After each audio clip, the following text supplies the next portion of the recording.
That for any future conference, I must invite Randeep to make the introduction. And I hope that was recorded because I do want to share that with my wife and family so that they know that at least somebody likes their dad, right? Or husband, whatever. Anyway, Savadi, everybody. My Thai is Nick Noi. And so I studied in the Asian Institute of Technology. Now that Randeep has already told you, I was, joined the bank in '84. I joined AIT in '81. So you can just decide what my age is, but it's hovering somewhere, and it's just a number.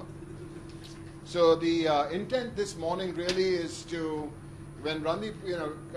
contacted me, he said, "Can you talk about Singapore, Germany, and Korea's Intelligent Information Society?" And I said, "Oh, sure, I'd be happy to." And then, as I got into those countries, what I decided was really that beyond the countries, and especially in terms of Thailand and what y'all are trying to do in digital economy, it would be useful to move from those countries to other countries also, and then provide you with some kind of insights that what are the things y'all need to think about when embarking on your digital economy journey. So, in advance, I want you to excuse me because I have multiple slides. The bad news is I have multiple slides. The good news is I speak really fast. So, we will try and cover this within the next 3 hours, including the translation. And I didn't realize that we would have an expert from Israel out here today. There is a slide on Israel, and hopefully there would be a validation if what I've said is in fact correct or not. So, when we get to that slide. So I think when we talk about digital economy, I think one of the things, of course, and this was kind of discussed yesterday, and I think you'll see this as a trend during the rest of the week, is that in terms of what the presentations talk about is, how do we take advantage of the evolutions in technology, Internet of Things. I'm going to call him either Professor Sudan or Dr. Sudan, but Dr. Sudan also spoke about data yesterday and how important data would be. We'll talk about artificial intelligence, and then really, the key point in terms of deep machine learning, the mobile platform, and high-speed connectivity. And the important thing again here really is that, okay, fine, these are technical terms, but as any country embarks upon its journey, what are the things that you need to be looking for in those specific areas? And of course, while ensuring that, how do we, this is going to be a very, very key requirement, is the requirement of skills, is, how do you ensure, and I think this was mentioned yesterday in the afternoon, is that from a population perspective, whether it is in terms of the young or the old, whether it's in terms of the disadvantaged, how do you ensure that you have digital inclusion across the board? And what are the kinds of techniques that governments are using to ensure digital inclusion? So the agenda, as I said earlier, was, there'll be a discussion on the 3 countries, a quick discussion on what other countries are doing in this space. And then what I also would like to share with you is some findings from recent reports, and then what the implications of Thailand would be. Also, just one point is that, I do like to make these presentations interactive, so do feel free to stop me at any point during the presentation, or if you do have questions, or if you are more comfortable holding it till the time of translation, that's fine too. So Singapore Smart Nation, Singapore is really focusing on our 5 key pillars. How do you digitally enable transport? What do you do in the area of home and environment? Likewise in terms of business productivity. And what I'll try and do is drill down some more into health and aging, and then finally public sector services. So in terms of home and environment, and as you'll see that most of these slides have a lot of verbiage on them, but I will just focus on the key points. So what are they doing in the area of smart homes? They also have set up something to look at autonomous driving and of course in terms of robotics and how they plan on really using robotics as far as healthcare is concerned. In terms of open data and connectivity, they've got basically aspirations to ensure they enhance the government open data portal. And I think here the key point really is in terms of how they are going to keep releasing additional information. I think you may have heard of some of the challenges that governments have had as they release data, their government data. And one key example actually that comes to mind is from the US government. The Department of Health Services released its information and it invited citizens and programmers to come in and participate in a data challenge. And one of the best applications that actually came up from that was really from one citizen who said that why don't you take the pollution information that you have, that's openly available, and combine that with the people who have asthma. So you've got health records on people who suffer from asthma. And then what you can do is the app that they came up with was really a method in which they would send alerts to the people who had asthma saying that please do not go out today because the pollution content is very, very high. Now this isn't something that the government could have designed on its own. The health, ministry, the health department was only interested in providing health services. But for bringing the citizens into this co-creation, co-adoption,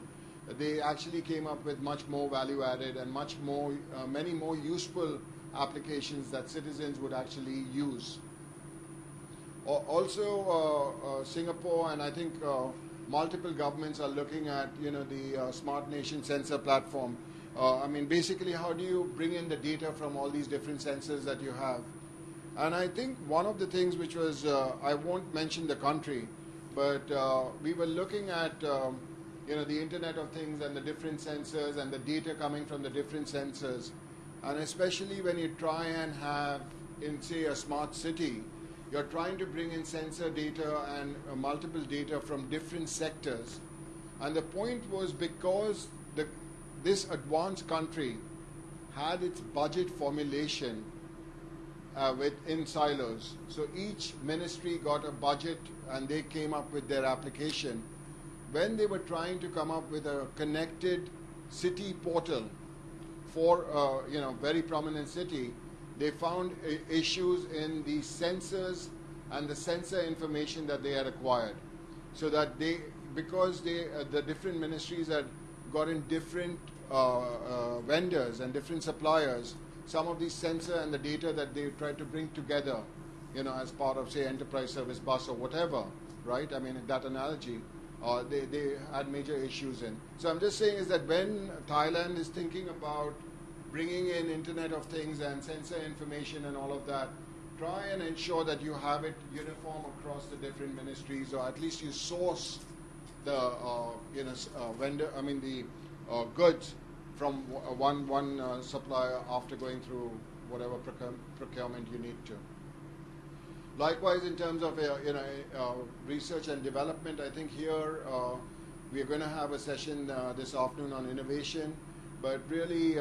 when you look at countries in terms of the amount of R&D that investments they make, it is quite substantive.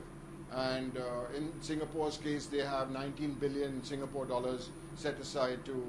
deal with research and development. Deepak, yeah. Question. You mentioned that to have uniformity, it might be better to source from a vendor. Yeah. Would you think that if, say, Thailand just adopts some uniform standards, right, they might be vendor neutral? What do you think of that? Okay. Thank you very much. Randeep's point really is that, what about sourcing from a vendor or adopting standards that basically are vendor neutral?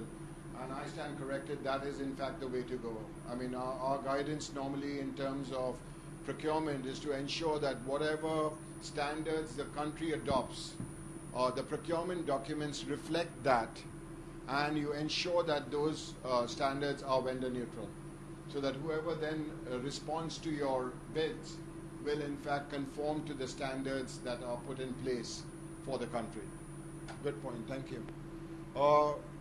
Singapore is going to do a lot in terms of ensuring that you try and improve the computational skills. So I think this is, you could also think of this as one of the kind of techniques where they are looking at digital inclusion. And they are also looking at how do you start bringing in, starting from young children. I'm not even going to try and pronounce aesthetic educational experiences, but they have, different programs. One is the Playmaker program, the other one is that Code at Singapore, which introduces coding and computational thinking to students. And then you also have the Skills Future and, multiple partnerships. But what Singapore is also trying to do is to basically invite, and in fact, the UK also has a very similar tech challenge, where they recognize that their diaspora and other nationals from other countries have skills that may not exist within the country, and what they're trying to do is really incentivize those experts, those global experts, to try and come to their country and work with them as they move towards the Smart Nation initiative. Good morning. And likewise, the startup industry and startup ecosystem, I won't spend too much time here again because you're going to have a very detailed presentation this afternoon. But if you take a look at the ranking, and I think yesterday at lunch there was a mention of the Doing Business report, and the fact that Thailand is actually going to jump 20 spots in the Doing Business 2017. So my congratulations to you. Well done. And really, when you take a look in terms of the startup ecosystem, the talent factor, I mean, there are multiple kind of measurements that are taken in terms of and measures available for the innovation and startups. And I think Randeep, just talked about the digital jobs and those platforms. But when you actually take a look in terms of those digital jobs, what is the government doing as far as promoting the digital jobs beyond the platforms? So, what kind of incentives do you provide? And we'll come back in a way to the legal regulation space as far as that goes. Cybersecurity, we'll talk about that, and I think again on Thursday you're going to have a detailed session on it. But the point here really is that the government needs to look at cybersecurity and data privacy. There are a lot of concerns raised that as data becomes open, when you take a look, say for example, for health records of a citizen, you want to make sure that you receive the citizen's consent to release their health information to the parties that they want. So some of the initiatives, I'm not, once again, this is focusing on health, but you have both the analytics and robotics for aging and healthcare. I will not read that slide. You're going to have this as a handout to you, and so you can look at each and every one of them. But basically, the three key things they're looking at is the overall well-being, the productivity, and you may have, there hasn't been a mention about drones, but how drones are being productively used in aspects of development, right? This one example is, of course, dispatching medicines and equipment. Amazon actually came out with this huge ad, I think during last year's Super Bowl or the year before, but really to try and show how it would deliver the goods that you order much faster and much sooner. And I think this also goes into Randeep's point yesterday about the Me Too, right? Instead of government to citizens, the government to me. And really in terms of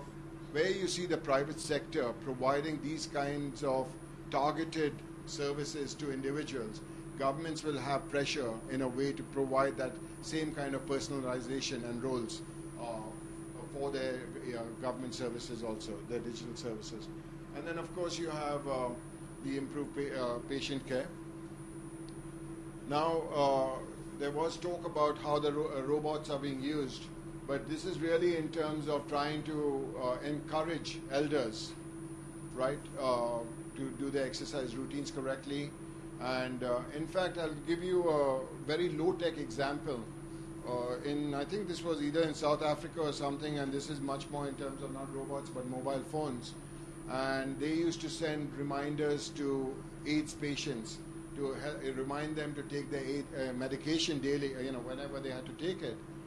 And it was not successful. Okay, it was not successful. Even though they were getting an alert, they would not use it. The fascinating aspect was they changed it,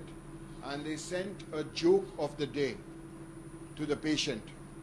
And the joke would be whatever, Deepak looks fat today or something. And then at the end of that, they would say, please remember to take your medicine. And they said, wow, that's great. And they actually took their medicine. So what I'm trying to say is that when you even are providing services enabled by the mobile platform or enabled, in terms of these robots, try and remember that it's a human being at the end of that service. And you've got to try and figure out what makes that human being tick. And so it's not just to say, oh, I've provided mobile-enabled service to the citizen and we are really successful. But, what is the cultural aspects around that service also. Likewise, in terms of Health Hub, this really is in terms of, the entire gamut of health records, whether it's in terms of immunization, medical appointments, and they have this single sign-on in Singapore called SingPass. So using that, you could actually log into multiple services that the government provides. And likewise, I think this is an issue across the world, not just, Singapore is a small country in that regard, but the problem is really in terms of the number of medical professionals you have and the number of patients you have. There is no way, that the medical professionals could actually service the entire population. And so you've got to look at multiple options in terms of how you would provide that kind of access if you wanted to cover the entire population. So how do you use digital technology? How do you use that to actually basically provide the extent of services that, to the entire beneficiary group? And then you, of course, you may have heard of this application called See-Click-Fix, which started, I think, in San Francisco, where I think the genesis of that really was there were two people in a train, and the temperature in the train got really, really hot. It was, and what they did was they tried, and there was some problem there. So what they did was they took a photograph of the problem and sent it to the government, to the municipal government. And that took on, and it basically has been provided in multiple countries where a citizen can actually look at some issue. Say you saw a pothole or some kind of construction which was blocking traffic or something or the other. You could just take a photograph, send it to this particular website, and that would automatically be received by the local government, and they would then end up prioritizing the response for that. So it's really, if you want to take a look, look at it in a cynical way, you're going to say that, oh, government is having citizens do their work. But a much more better way of looking at it is really in terms of citizens are identifying and prioritizing the services that they need the best, and what hurts them the most or what pinches the most, and they're getting a response to those services. So, for example, same thing like what we talked about the asthma, is that the dengue is a major problem in multiple countries, and you could actually get an alert saying that you're next to a dengue cluster, please be careful, or they would provide you a mechanism by saying that make sure you don't have standing water in the societies where you live or the apartment complexes where you live, but really the government coming back and helping you improve or not get dengue or improve your health in that manner. And then when we look at public services, you have the digital government public services, you have we haven't spoken about the move towards the cashless society, and the move. I think yesterday there was a mention about blockchain, and really how blockchain could be used in terms of the actually replacing the element of trust, if you will, through having it distributed in multiple computers and ensuring that every transaction is recorded there. But these are the kinds of initiatives that the government and governments are looking at. And then finally, in terms of mobility, we also have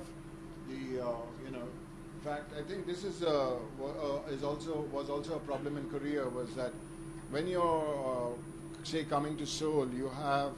you normally end up taking a bus, and you have a ticket for the bus. Then you get into either the subway or the train, and you've got to get a separate ticket. And then if you have, say, to take a taxi or something from the train station to your office, and so you had multiple modes of transportation, and you had a separate ticketing scheme, if you will, for each of the modes. And the first thing they kind of solved was to say all you need is one pass or one ticket, and that'll work in any mode. Whether it's a taxi, whether it's a train, whether it's a bus, it's going to work in that. So I think that's the way. Is that when you're looking at technology, you're not just looking at saying that, oh, I have a smart card or I have a trip card, but also look at it again from the citizen's point of view and see that if they in fact have to do multimodal,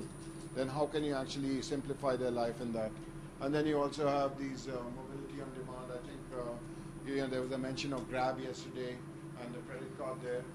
Of course, the self-driving vehicles and the research that they're doing in that. So I think that is going to be where I stop and get a major translation done. Okay. So which slide do I go to? Okay, maybe let's start from the start, from the Singapore. Okay, so อันนี้ก็เป็นตัวอย่างนะครับวันนี้จะทำให้ไปดูหลายๆประเทศนะครับหลังจากเมื่อวานนี้เราคุยเรื่อง foresight แล้วถูกไหมครับวันนี้ก็เริ่มที่ดู strategy ของคนอื่นเขาทำอะไรบ้างนะครับสิงคโปร์เขาก็เบสิกนะครับ Can you next slide please นะครับเขาก็พูดถึงเขาครอบคลุมหมดนะครับว่าคือเขาต้องมีอะไรเขาบอกเป็น5 พิลล่าก็เป็น home transport environment business productivity อะไรพวกนี้นะครับความจริงถ้าไปพื้นฐานของเขาเนี่ยนะครับอันนี้ก็จะเป็นเบสิกแต่ว่า Can you move to next slide please โอเคคราวนี้ next slide please โอเคคราวนี้สิ่งที่เขาดูนะครับเขาบอกว่าแต่ว่าไอ้โครงสร้างพื้นฐานอะไรที่มันเกิดขึ้นเนี่ยนะครับสิ่งที่สำคัญของเขาคือการอะไรการทำให้ Data มัน Open นะครับความหมายคือว่ารัฐบาลเก็บข้อมูลไว้เยอะแยะเลยนะครับแต่ถ้ามันไม่เปิดออกมานะครับมันจะต่อยอดไม่ได้ที่เขาบอกว่าเป็น nurturing and experimentation เนี่ยคือมันถ้าไม่ปล่อย Data ออกมามันก็จะไม่มีการใช้ Data ก็จะไม่เกิดการต่อยอดอีกหลายอย่างมากมายนะครับเพราะฉะนั้นของเขาถึงบอกว่ามันเป็นส่วนสำคัญมากที่ต้องมีการทั้ง Openนะครับแล้วเขาก็ยังบอกเลยว่าข้อมูลต้องมีการอะไรทำให้มันไม่มีชื่อคนไม่มีอะไรคือระวังเรื่อง privacy ต่างๆพวกนี้แต่ว่าจะสามารถจะนำเอาไปวิเคราะห์ซึ่งทำให้ที่เขาต้องบอกว่ารัฐบาลก็จะต้องระวังให้ฟอร์แมตมันเหมือนกันนะครับของทุกองค์กรนะครับเพื่อจะเอาไปก่อประโยชน์ซึ่งไอ้พวกนี้นี่ไม่ใช่ง่ายนะwe take some time ในการที่จะทำแต่วิธีการที่บอกจะ open แล้วจะมาใช้นะครับมันก็เลยจะต้องมีตัวที่เขาเรียกว่าเป็น initiative นะครับ Can you move to next slide please next slide ครับโอเค next slide ครับโอเคnext slide next slide sorry move next slide โอเคคราวนี้เขาก็จะมาว่าคราวนี้จะสร้างให้เกิด initiative นะครับโทษทีจะมี open แล้วเนี่ยนะครับจะทำยังไงให้มันถูกใช้ถูกไหมก็จะต้อง drive initiative พวกนี้เกิดขึ้นนะครับเขาก็จะมี initiative หลายเรื่องก็คือเป็นงานวิจัยแหละเป็น research นะครับแต่ว่าพวกนี้มันมาจากไหนอ่ะมันมาจากการที่อะไรมันมีการ open แล้วมันก็จะมีการ feedback กลับกันแหละว่าข้อมูลยังน้อยไปข้อมูลยังมากไปข้อมูลยังไม่เคลื่อนไหวกันอันนี้มันคู่กันนะครับเพราะฉะนั้นเนี่ยของเราเองเนี่ยถ้ามองประเทศไทยเนี่ยจะมีปัญหาเรื่องนี้มากแค่ open นี่ก็เหนื่อยละหรือออกใช่ไหมบางทีไม่ค่อยแจกไม่ค่อยแชร์ใครจะมาเชื่อมต่อของผมไม่ให้กันนะครับแล้วไม่อยากเชื่อหน่วยงานภาครัฐเนี่ยแชร์กันยิ่งดักใหญ่นะให้รัฐไปประชาชนนี่จริงไม่ยากนะรัฐต่อรัฐนี่ผมเคยขอมาแล้วขอเป็นปียังไม่ได้เลยนึกออกใช่ไหมของเรานี่จะมีปัญหามากนะครับเพราะฉะนั้นที่เราคุยกันว่าอะไรนะ Thailand 4.0 อะไรต่างๆเหล่านี้เนี่ยพื้นฐานนะครับเอา Data มา Open นะที่มีอยู่เนี่ยนะก็ยากแล้วนะครับวันหลังจะทำ data center อะไรก็จะขนาดไหนนะครับคุณยูนู move next slide please นะครับอันนี้เขาก็จะพูดถึง initiative ต่างๆนะครับ next slide please health club อย่างนี้ที่เราคุยกันเนี่ย health ตั้งแต่อาจารย์อะไรคุณหมอมาใช่ไหมครับนะ health นี่ต้องการอะไรฐานข้อมูลจำนวนมากเลยนะครับฐานข้อมูลจะเชื่อมยังไงจะเปิดเป็นยังไงนะครับอันนี้เป็นสิ่งที่อย่างเนี้ยเราเกิดอุบัติเหตุไปนะต้องมีพกการ์ดว่าอะไรต้องมีพกการ์ดว่าเป็นเลือดกรุ๊ปอะไรถูกไหมแต่จริงๆแล้วจำเป็นไหมถ้ามันมีการเชื่อมโยงกันนิดเดียวเองคนนี้เราก็มีเรคคอร์ดอยู่ไหนดูสแกนลายนิ้วมือนิดเดียวนึกออกใช่ไหมรอดตายได้นะท่านนึกออกใช่ไหมแต่ว่าเราเป็นไงเราไม่โอเพ่นใช่ไหมเราก็จะไม่รู้ว่าไฟล์อยู่ที่ไหนต่างๆเหล่านั้นนะที่ตรงนี้ที่เป็นขึ้นมา next slide ครับอันนี้เขาก็พยายามจะ initiative เยอะแยะนะครับ next slide ครับนะครับอันนี้ก็เป็นตัวอย่างนะครับอันนี้ก็เป็นตัวอย่างหนึ่งอันนี้ผมเคยบรรยายตั้งแต่I talk about actually the concept is very similar to quite some time ago people do 311 right 311 concept สมัยก่อนผมไม่รู้ตรงนี้รู้กันบ้างไหมถ้าผมจะบรรยายสมัยก่อนมันจะมีโครงการหมุน311นะครับของเมืองใหญ่ๆทั่วโลกเขาจะมีกันโทรไปบ่นโทรไปบอกว่ามีหลุมตรงนี้มีนู่นตรงนี้ไฟดับตรงนั้นนะครับแล้วเขาก็จะมีคนไปแก้ไขให้แล้วก็จะโทรกลับบอกว่าเซอร์วิสได้แก้ไขแล้วแต่ขณะเดียวกันเนี่ยสิ่งที่มันได้ก็คือตรงนี้เขาไม่สามารถทำสถิติเฮ้ยถนนตรงนี้เป็นไงคนแจ้งอะไรหลุมเยอะเหลือเกินบ่อยเหลือเกินสงสัยปีนี้ต้องเตรียมบัดเจ็ตสำหรับอะไรresurface แล้วอะไรต่างๆนะครับอันนี้ก็จะเป็นเซอร์วิสที่ provide ให้นะครับต่างๆเหล่านั้นคือมี response กับประชาชนนะครับความจริงตรงนี้สำคัญมากนะเพราะว่าอะไรเพราะเป็นรัฐบาลจริงๆอ่ะมีคนไม่พอที่จะไปอะไรขับรถทั่วท้องถนนหรอกถูกไหมนะครับจำเมื่อวานนี้คุณรานดิฟ talk about cloud ใช่ไหมจำได้ไหม cloud ก็คือเอาคนอื่นมาช่วยเป็นฟีดแบ็กถ้าจะให้รัฐบาลเนี่ยไปมีอินสเปกเตอร์ตรวจถนนแบบไม่ไหวถูกไหมให้ประชาชนคนใช้นี่แหละเป็นไงมีปัญหาอะไรแจ้งมานึกออกไหมแล้วส่งคนไปแก้นะครับเราได้ข้อมูลที่ดีขึ้นไปอีกนะครับอันนี้ก็จะเป็น initiative ที่เกิดขึ้นนะครับ next slide please นะครับอันนี้ก็จะพูดถึงอันนี้ตัวกลางเนี่ยเขาจะพูดถึง regulatory sandbox ใช่ไหมครับว่าเป็นตัวที่ทำให้ไปไงเร่งนะครับเร่งทำให้เกิดขึ้นนะครับที่วันนั้นคุยกันมากที่ตอนแรกเขาพูดด้วยซ้ำว่าเป็น analog mode ใช่ไหมเรื่องกฎหมายนะครับตอนนี้เทคโนโลยีมันไปเร็วนะครับแต่ถ้าเราจะมานั่งมองว่าจะเขียนกฎหมายให้ไงให้ครอบคลุมก็ยิ่งช้าใหญ่นะครับตอนนี้มันก็เลยเกิดคอนเซปต์ของ regulatory sandbox ขึ้นมาของเขาเนี่ยเป็นเคสของ fintech นะครับซึ่งอันนี้เราเองต้องมองในมิติให้มันสำคัญพอสมควรนะครับว่าจะต้องทำยังไงให้มันเกิดตัวนั้นขึ้นมานะครับพูดถึง cashless society ใช่ไหมครับ cashless society เนี่ยจริงๆแล้วหลายคนอาจจะไปมองว่าฟังดูเหมือนเป็นคนรวยแต่จริงๆผมว่ามันยิ่งกว่าคนจนอีกนะฮะเคยนึกถึงอันนี้ให้นึกถึงนี้ก่อนร้านอาหารไปร้านก๋วยเตี๋ยวธรรมดาร้านไหนอร่อยเนี่ยเราใครเป็นคนเก็บตังค์ครับเท่าแก่ที่คือคนที่ทำเก่งที่สุดตอนหลังคนที่เก่งที่สุดต้องมาทำอะไรต้องมานั่งเก็บตังค์เองเพราะอะไรเพราะกลัวเงินหายถูกไหมเขากลัวเงินหายจริงๆจริงๆแล้วหลายกันเนี่ยจริงๆถ้าเกิดเราเป็น cashless society ไม่ต้องกลัวเงินหายสแกนไปจบไปเรียบร้อยแล้วหน้าที่ผมเข้าใจว่าลดต้นทุนนะนึกออกใช่ไหมคนผลิตทำอะไรตรงนั้นได้นะครับคนซื้อขายตามตลาดนัดน่ะนึกออกใช่ไหมต้องมานั่งระวังกระเป๋าจะถูกวิ่งราวหรือเปล่าถูกไหมไอ้ cashless society เนี่ยสำคัญเหมือนกับบัตร ATM นะครับผมจำได้ตอนน้ำท่วมใหญ่นะครับเคยนั่งแท็กซี่ขึ้นมาปุ๊บเขามีกระเป๋าอยู่ในรถเลยเพราะเขาบอกว่าอะไรนอนในรถนึกออกใช่ไหมแต่ว่าเขาได้เงินมาทำไงโอนเงินให้บ้านทาง ATM การ์ดคนที่บ้านก็มีตังค์ใช้นึกออกไหมนี่คือความสำคัญของ cashless society ความจริงไม่ใช่สำหรับคนรวยนะจริงๆนะสำหรับคนจนด้วยซ้ำในการที่จะเพราะมันจะซีเคียวขึ้นต่างๆมากขึ้นที่ทำให้เกิดการพุชตรงนั้นขึ้นมานะครับอันนี้ไม่ต้องไปพูดถึงขนาดว่าแต่รัฐบาลก็จะ track ได้มากขึ้น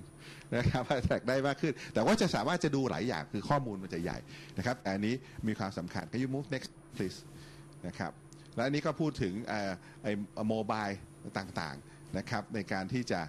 จะทำให้มันเกิดขึ้นนะครับเพราะฉะนั้นตรงนี้บทบาทเนี่ยนะครับมันก็จะมีหลายฝั่งนะครับทั้งฝั่งรัฐบาลทั้งฝั่งประชาชนที่ต้องเข้ามานะครับแต่นี่ก็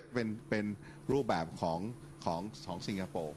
นะครับเพราะฉะนั้นแต่ว่าจริงๆเนี่ยแพทเทิร์นจะสังเกตว่าจะคล้ายๆกันนะครับว่าจำไว้ของเราเนี่ยทุกอย่างเนี่ยมันเริ่มจาก Open Data นะครับนะถ้าคุณรานิเมื่อวานนี้พูดว่าไงนะ Think Data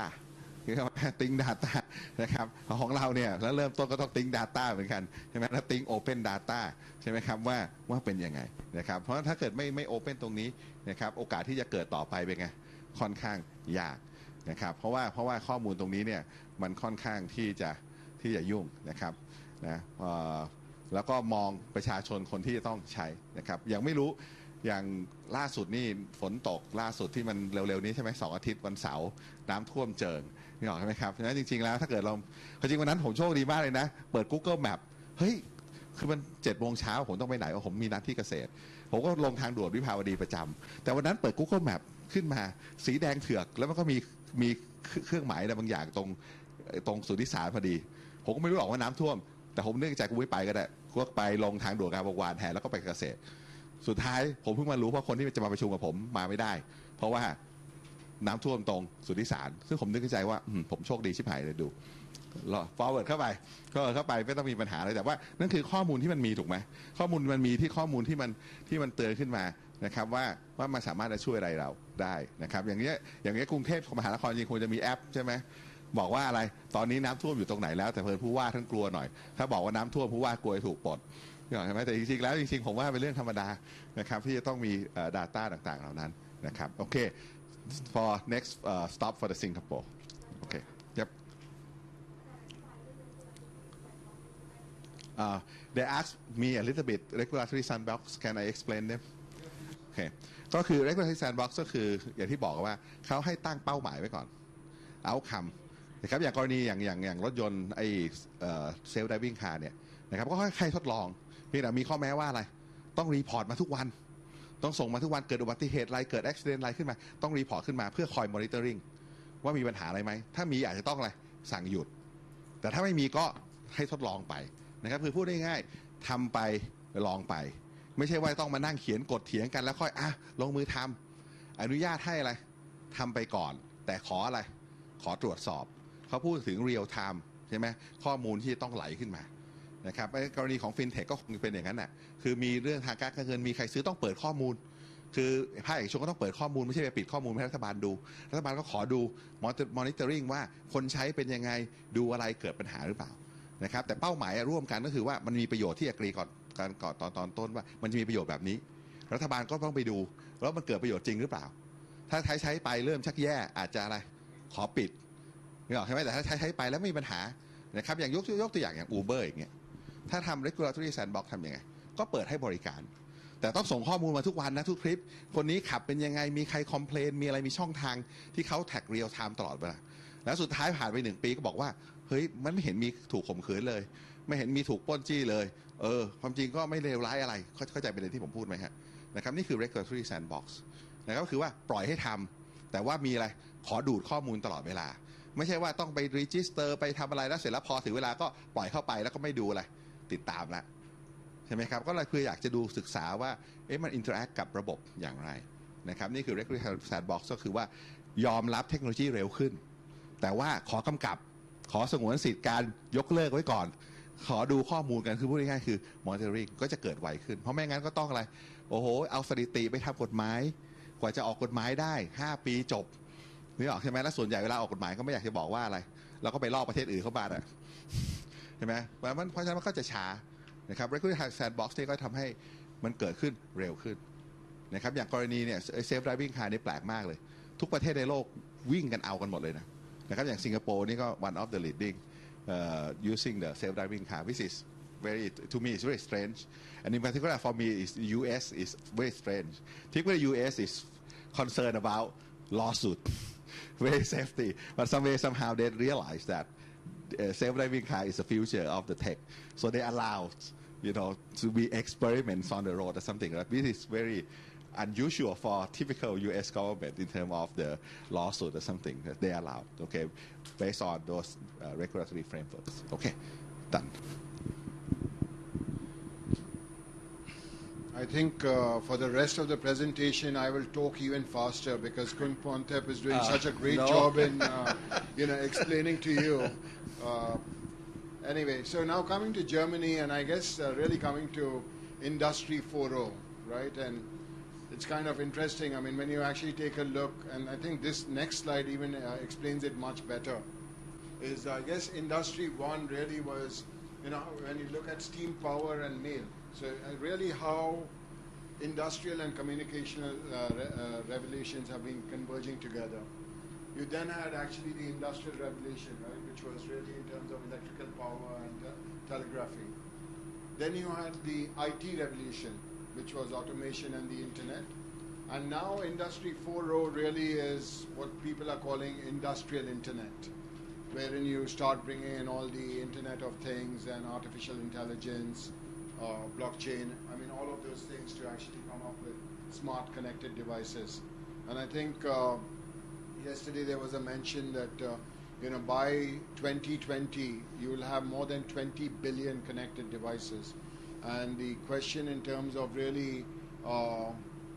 when you look at, I think, big data, and then yesterday a professor talked about strategic foresight, which is looking at the future, but really trying to analyze the information that you would be getting from these 20 billion connected devices to actually improve government policies is going to be a challenge for almost every government going forward. So, how did this start? Actually, in 2010, in the German government, they came up with Industry 4.0, and it was part of this high-tech strategy. And then in 2013, and it's interesting to note, how this actually evolved, because then they actually encouraged the business associations to establish this platform Industry 4.0. So the business associations, what are the, which is like you've got software associations in Thailand, but this is much more in terms of chambers of commerce and all of that. And then in 2015, the platform industry, the Ministry of Economic Affairs and the Ministry of Education and Research started getting involved in this. And today, you've got, private sector, business associations, unions, research organizations, and political institutions. So you have more than 300 players participating in this Industry 4.0. And what are the focus areas? And I think this is actually important, right? In terms, as far as Thailand is concerned, as far as digital economy is concerned, is they're going to be looking at architecture standards, they're going to look at research, they're going to look at security, they're going to look at legal framework, and they're going to look at education and training. And the key point here really is that you're going to see this theme being repeated over and over again in all the different countries' aspirations, whether it is in terms of Industry 4.0 or whether it's in terms of digital economy. So when we towards the end, when we come into saying what does this mean for Thailand, just keep this slide in mind. So there is a working group on reference architecture, standards and norms. Randeep just mentioned the notion of standards and why it's important. And you've got, there's a lot of consensus going on. You've got, they've come up with a reference architecture model for Industry 4.0, which is referred to as RAMI 4.0. And basically there's a lot of negotiation going on at different levels and different committees. And they bring it back to the higher authorities and say, okay, this is what we have come up with as a consensus in terms of data, sharing of information and how that should work. And the advantage really in terms of companies participating today is that they will benefit in the future, because if their machines, everything in their supply chain, right? Whether it is machines, storage systems, products, employees, suppliers, partner companies, and customers, they're all networked so that they can exchange information in accordance with uniform standards. So the incentives for participating is that you benefit at a later date. And then again, looking at research and innovation, you have a working group that's looking at that, and it's identifying what the research and innovation requirements are. They're coming up with a roadmap, and primarily this roadmap is then provided to companies so that they can drive innovation. And of course they focus on small and medium enterprises, and the government has got strategies to actually ensure that those people, basically they promote SMEs in their strategy. And likewise, in terms of network systems, is now that you're moving to a network system, the key point here really is how do you ensure that the identities of the people participating in that value chain and the network are in fact secure? How do you ensure that you can have the detection of cyber attacks and production processes? And I'm talking about how cybersecurity in a way changes with the advent of artificial intelligence, with the advent of Internet of Things and all of that, and what are the different things that one needs to worry about. But I think the key point here really in terms of cybersecurity, which I will repeat later, is that as you become more connected intentionally,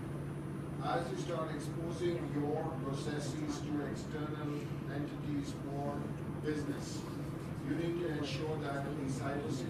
security protections you have take that into account.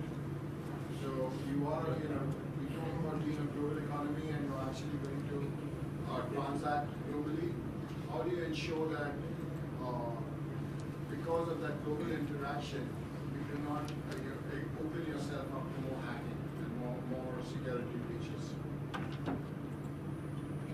And then the legal framework really, I think the key point is really what's underlined here is that how should the present law, right now the present law covers human controlled behavior, and how does that present law need to be modified to cover machine controlled communications? Because that's what we're talking about. So you have laws and regulations today that deal with human beings, but in future you've got to deal with the fact that yesterday there was a mention of this digital twins, of how the physical and the virtual worlds are coming together. And so you need to have laws and regulations that actually take into account the fact that these physical and virtual worlds are coming together. And then of course again the same thing as far as education and training is concerned.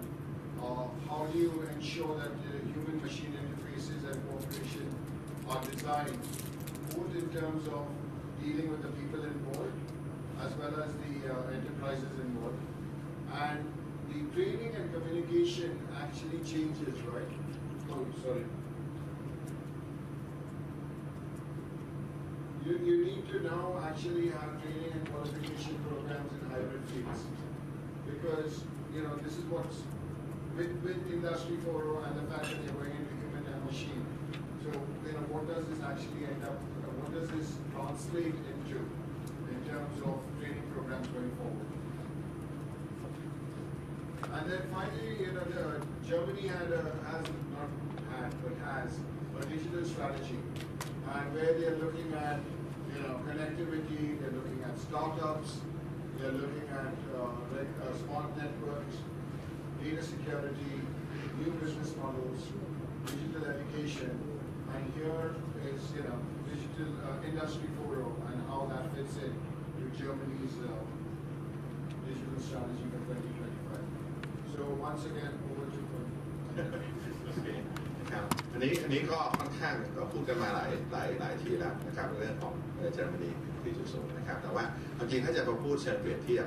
ก็จะเห็นว่ามันก็ไม่มีความแตกต่างอะไรกันมากนะครับโดยเฉพาะในเชิงเรื่องของโครงสร้างพื้นฐานนะครับของเขาเนี่ยจะเป็นเน้นเลยก็คือพอเขาเริ่มจากIndustry 4.0 เนี่ยความจริงก็เหมือนกับการฟอร์ซายนะครับแล้วก็เคลี่ยออกมานะครับเพราะฉะนั้นประเด็นก็มีเรื่องของ Cyber Security นะครับที่เขาย้ำตรงนี้ว่าความสำคัญของมันต้องเป็นยังไงนะครับและสุดท้ายเขาก็มีเรื่องของการเทรนนิ่งนะครับเรื่องของคน knowledge นะครับก็จะพูดถึง hybrid training ก็คืออะไรการที่เราเริ่มอะไรฮะเริ่มblur the line ของเราอีกแล้วใช่ไหมครับเริ่มไปข้างๆใช่ไหมแล้วทักษะอะไรที่ต้องมีเพิ่มของ operator ในปัจจุบันนะครับที่ต้องมีเพิ่มอะไรขึ้นมานะครับที่สามารถจะทำงานได้ตรงนั้นนะครับนี่ก็จะเป็นภาพความจริงถ้าอย่างที่จะบอกในประเทศอย่างเยอรมันซึ่งเรารู้ว่าเป็นไงเป็นประเทศที่ leading นะครับเป็นประเทศที่ชนะอยู่แล้วนะครับเมื่อวานนี้เกาหลีใช่ไหมก็พูดถึง SME ใช่ไหมครับเยอรมันก็พูดถึง SME นะครับแต่ SME เขาจะเป็นอะไรที่บอกคือ High Tech นะครับสิ่งที่เขาให้ใน SME คือให้ knowledge นะครับให้สำคัญคือให้ knowledge เพื่อพยายามจะลดขั้นตอนนะครับเอางานวิจัยไปทำมา transfer ไปที่ SME นะครับมันอาจจะไม่ได้ให้เงินให้อะไรแต่ว่าให้ตรงนี้ขึ้นมานะครับให้เดินเพื่อเขาหวังว่าอะไรครับหวังว่า SME วันหนึ่งจะกลายเป็นอะไรยักษ์ใหญ่นะครับแน่นอนโดยหลักการเราพูดถึงพัน SME เขาขอแค่จากพันเนี่ยเป็นแค่1เป็นยักษ์ใหญ่ก็โอเคแล้วนะครับเพราะว่าอันนี้ก็จะเป็นลักษณะของโมเดลนะครับที่พยายามที่จะกระตุ้นนะครับกระตุ้นขึ้นมาเพราะว่าอย่างเรื่องของพวกอนาคตเป็นสิ่งที่ไม่มีใครรู้นะครับแต่สิ่งที่ค่อนข้างที่จะชัดจากเมื่อวานไล่ขึ้นมานะก็คือว่าอะไรคนที่อยู่ในปัจจุบันเป็นไงไม่น่าจะรอดความหมายคือองค์กรใหญ่ส่วนใหญ่ไม่น่าจะรอดเพราะว่าด้วยสาเหตุหลายประการนะครับส่วนใหญ่ไอเดียใหม่ๆจะมาจากอะไรจากสตาร์ทอัพจากอย่าง SME ใช่ไหมครับจากคนที่มองโลกในอีกมุมหนึ่งขึ้นมานะครับอันนี้ก็จะเป็นในแนวคิดของเยอรมันนะครับก็จะครอบคลุมนะครับก็จะพูดถึง legal framework ต่างๆที่ต้องมองมากขึ้นอันนี้ก็จะเป็นบทบาทของภาครัฐนะครับตรงนี้จริงๆเนี่ยพอมาเห็นสิงคโปร์นะครับพอมาเห็นเยอรมันนะครับภาพก็จะชัดขึ้นนะครับโอเคมันจะมีเรื่องของ Data ตัวหนึ่งที่รัฐบาลต้องระวังนะครับเรื่อง security เนี่ยเรื่องใหญ่นะครับเดี๋ยวตอน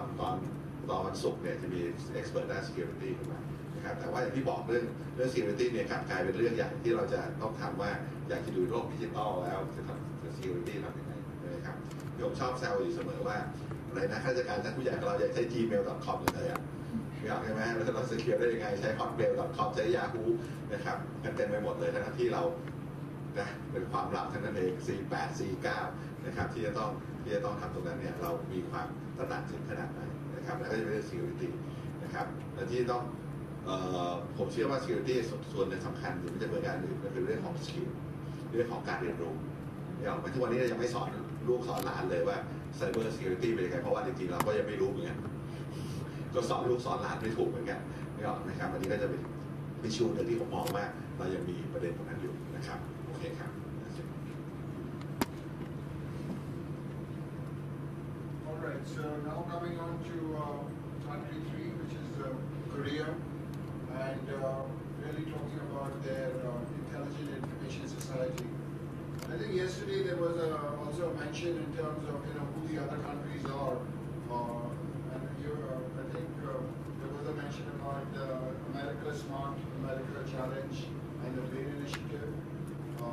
We just spoke about Germany's Industry 4.0 strategy, and then of course you also have Japan with Japan's Japanese reconstruction strategy and new robot strategy, and then China's Made in China 2025 and Internet Plus strategy. So I mean, there are multiple countries looking at this intelligent information society. So what do we actually mean by intelligent information society? And it's really the point in terms of how do you combine artificial intelligence with the information provided by Internet of Things, cloud computing, big data, and mobile technologies. That really is what Korea is calling intelligent IT.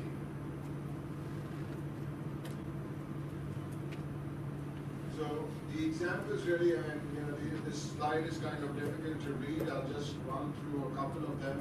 But you look at robotics. There was yesterday there was a mention about genetic analysis and the fact that the cost has gone down to less than $500 for individuals. Implantable machines. Okay. I think there was a movie. I don't remember the name of the movie where they actually inserted something in the body. It was Fantastic Voyage or something like that. And it actually went into the human body and they analyzed what was going on within the human body. And I think this was released more than 40 years back, so it was a very futuristic movie. But it's the same thing in terms of implantable machines. If you talk to my family, I think what they ask for is if somebody could actually get into my brain, try and understand how it works. And I said, well, maybe you just have to wait till I die and do an autopsy unless you want to do it now. But looking at connected homes, of course 3D printing, wearable technology, And actually, you're going to see this wearable technology. Google and other companies are now reinventing Google Glass and those pieces. They had issues and problems earlier, but they seem to have sorted that out. Of course, we spoke about self-driving cars, blockchain, smart cities and smart factories. So what they've also done is identified different roles and responsibilities for the different stakeholder groups. And the stakeholder groups is businesses. So how are they going to participate in this intelligent information society? Likewise, in terms of citizens. And I think once again out here you come back to the notion of education and skills. How are citizens actually going to operate and work within the new society? And how do you ensure that they can actually both participate and be productive? Likewise, in terms of government, what is the role of government? Ensuring that it fosters a market environment. And then finally, in terms of research community. And actually, yesterday there was a mention about neuroscience and actually looking at doing research into the brain. I'll have a couple of slides talking about what, and I think again Mandeep mentioned blue ocean and why people are actually getting into brain analysis to ensure that they can achieve this blue ocean state. And I think the key point here really, and I think this is whether you look at e-government or industrial, 4.0 or digital economy, I think there are, we are human beings, right? And I think we need to make sure that, how do we ensure that as a result of this digital economy, we do not lose our job? Okay, and what are the risk mitigation strategies that one would have? And also ensure that you do not have, an unsafe and inappropriate use of technologies. So, when you talk about blockchain, it's going to be, it is the way of the future, but there are some elements in terms of blockchain downsides that still have to be worked through in terms of regulation and all of that. Likewise, in terms of businesses, shortage of experts. We spoke about how countries are trying to bring in global experts beyond the experts within their national borders. Like, is the government going to regulate too much? Or is there going to be appropriate infrastructure and, is there going to be an ecosystem on that industry? And so Korea again did strengths, weaknesses, opportunities and threats. And especially in terms, and I would urge Thailand to also go through this kind of analysis if you haven't done this already. Looking at what are the strengths that they have available to them. So they have, top-notch ICT infrastructure, tech savvy, government is investing, you have world-class manufacturing and a zeal for education. Opportunities, of course, is using intelligent IT to solve social problems, strengthen the competitiveness, and achieve greater growth. But then they also look at the weaknesses and threats. Okay, one weakness is, is there are people willing to invest in innovative technology or not? And that is a weakness today. So how do you deal with that? Same thing in terms of lack of entrepreneurial spirit. So how do you ensure that there are entrepreneurs out there, along with it's like basically Silicon Valley with venture capitalists that would promote all of this. Likewise in terms of education and then also the vertical regulatory system. And what is the threat? They think global corporations coming into Korean industries, so they are worried about that.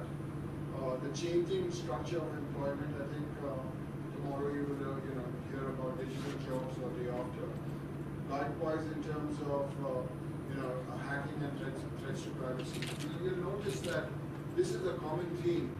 Cybersecurity and ensuring cybersecurity in the new digital economy is going to play, it's going to be an essential component for any country's digital economy strategy.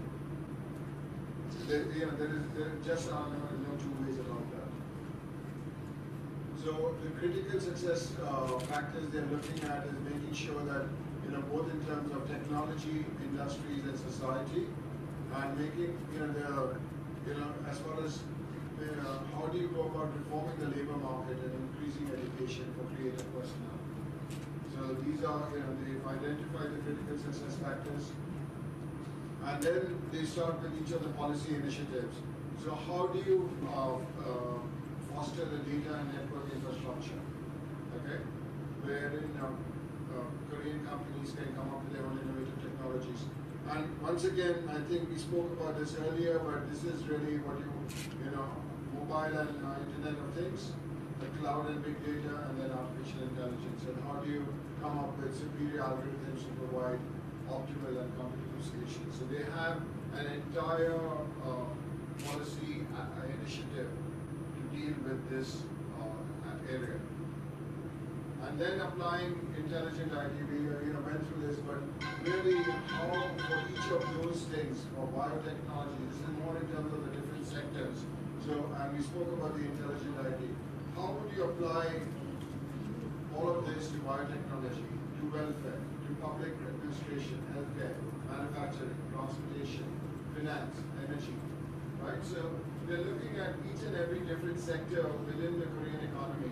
and they're looking at how intelligent IT could be applied and what the implications of that are. So looking at education, you really have the 4 different components. You have the industries. What does this mean in terms of employment? What does this mean in terms of welfare? And what does this mean in terms of education? So first point is really to make sure you foster and educate active workers. You ensure opportunities for a decent and human standard of living, which is in terms of welfare, supporting the retraining of personnel and improving the employment. And then making sure that from an education standpoint, you have systemic measures to allow all citizens to make use of intelligent IT. I think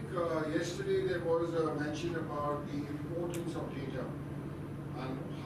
why data is going to be important going forward. And I think even Randeep's not here, but I think as part of his options for Thailand and leapfrogging, he has identified data and data czar being a critical element of Thailand's digital economy. And you really, so what they're looking at is how do you establish a national data management system? And really in terms of ensuring that it's not just in terms of data infrastructure, but also allowing for machine learning. You take a look, I don't know if you'll have Gmail, but if you are doing Gmail on your phone, right, and you get a mail and you read the mail,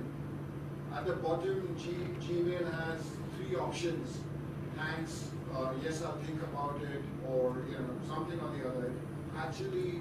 comes up with what's called a smart reply that Google has come up with.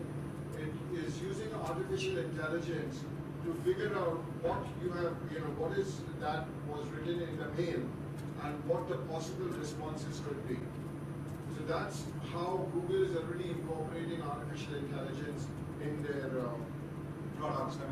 I think Amazon and Alexa, and how Alexa, I think when they come out first with Alexa, it was just a virtual personal assistant. And the way, one of the issues they had was, depending on where you were sitting in the room, the microphones that they had in Alexa would not pick up the appropriate conversation. So if I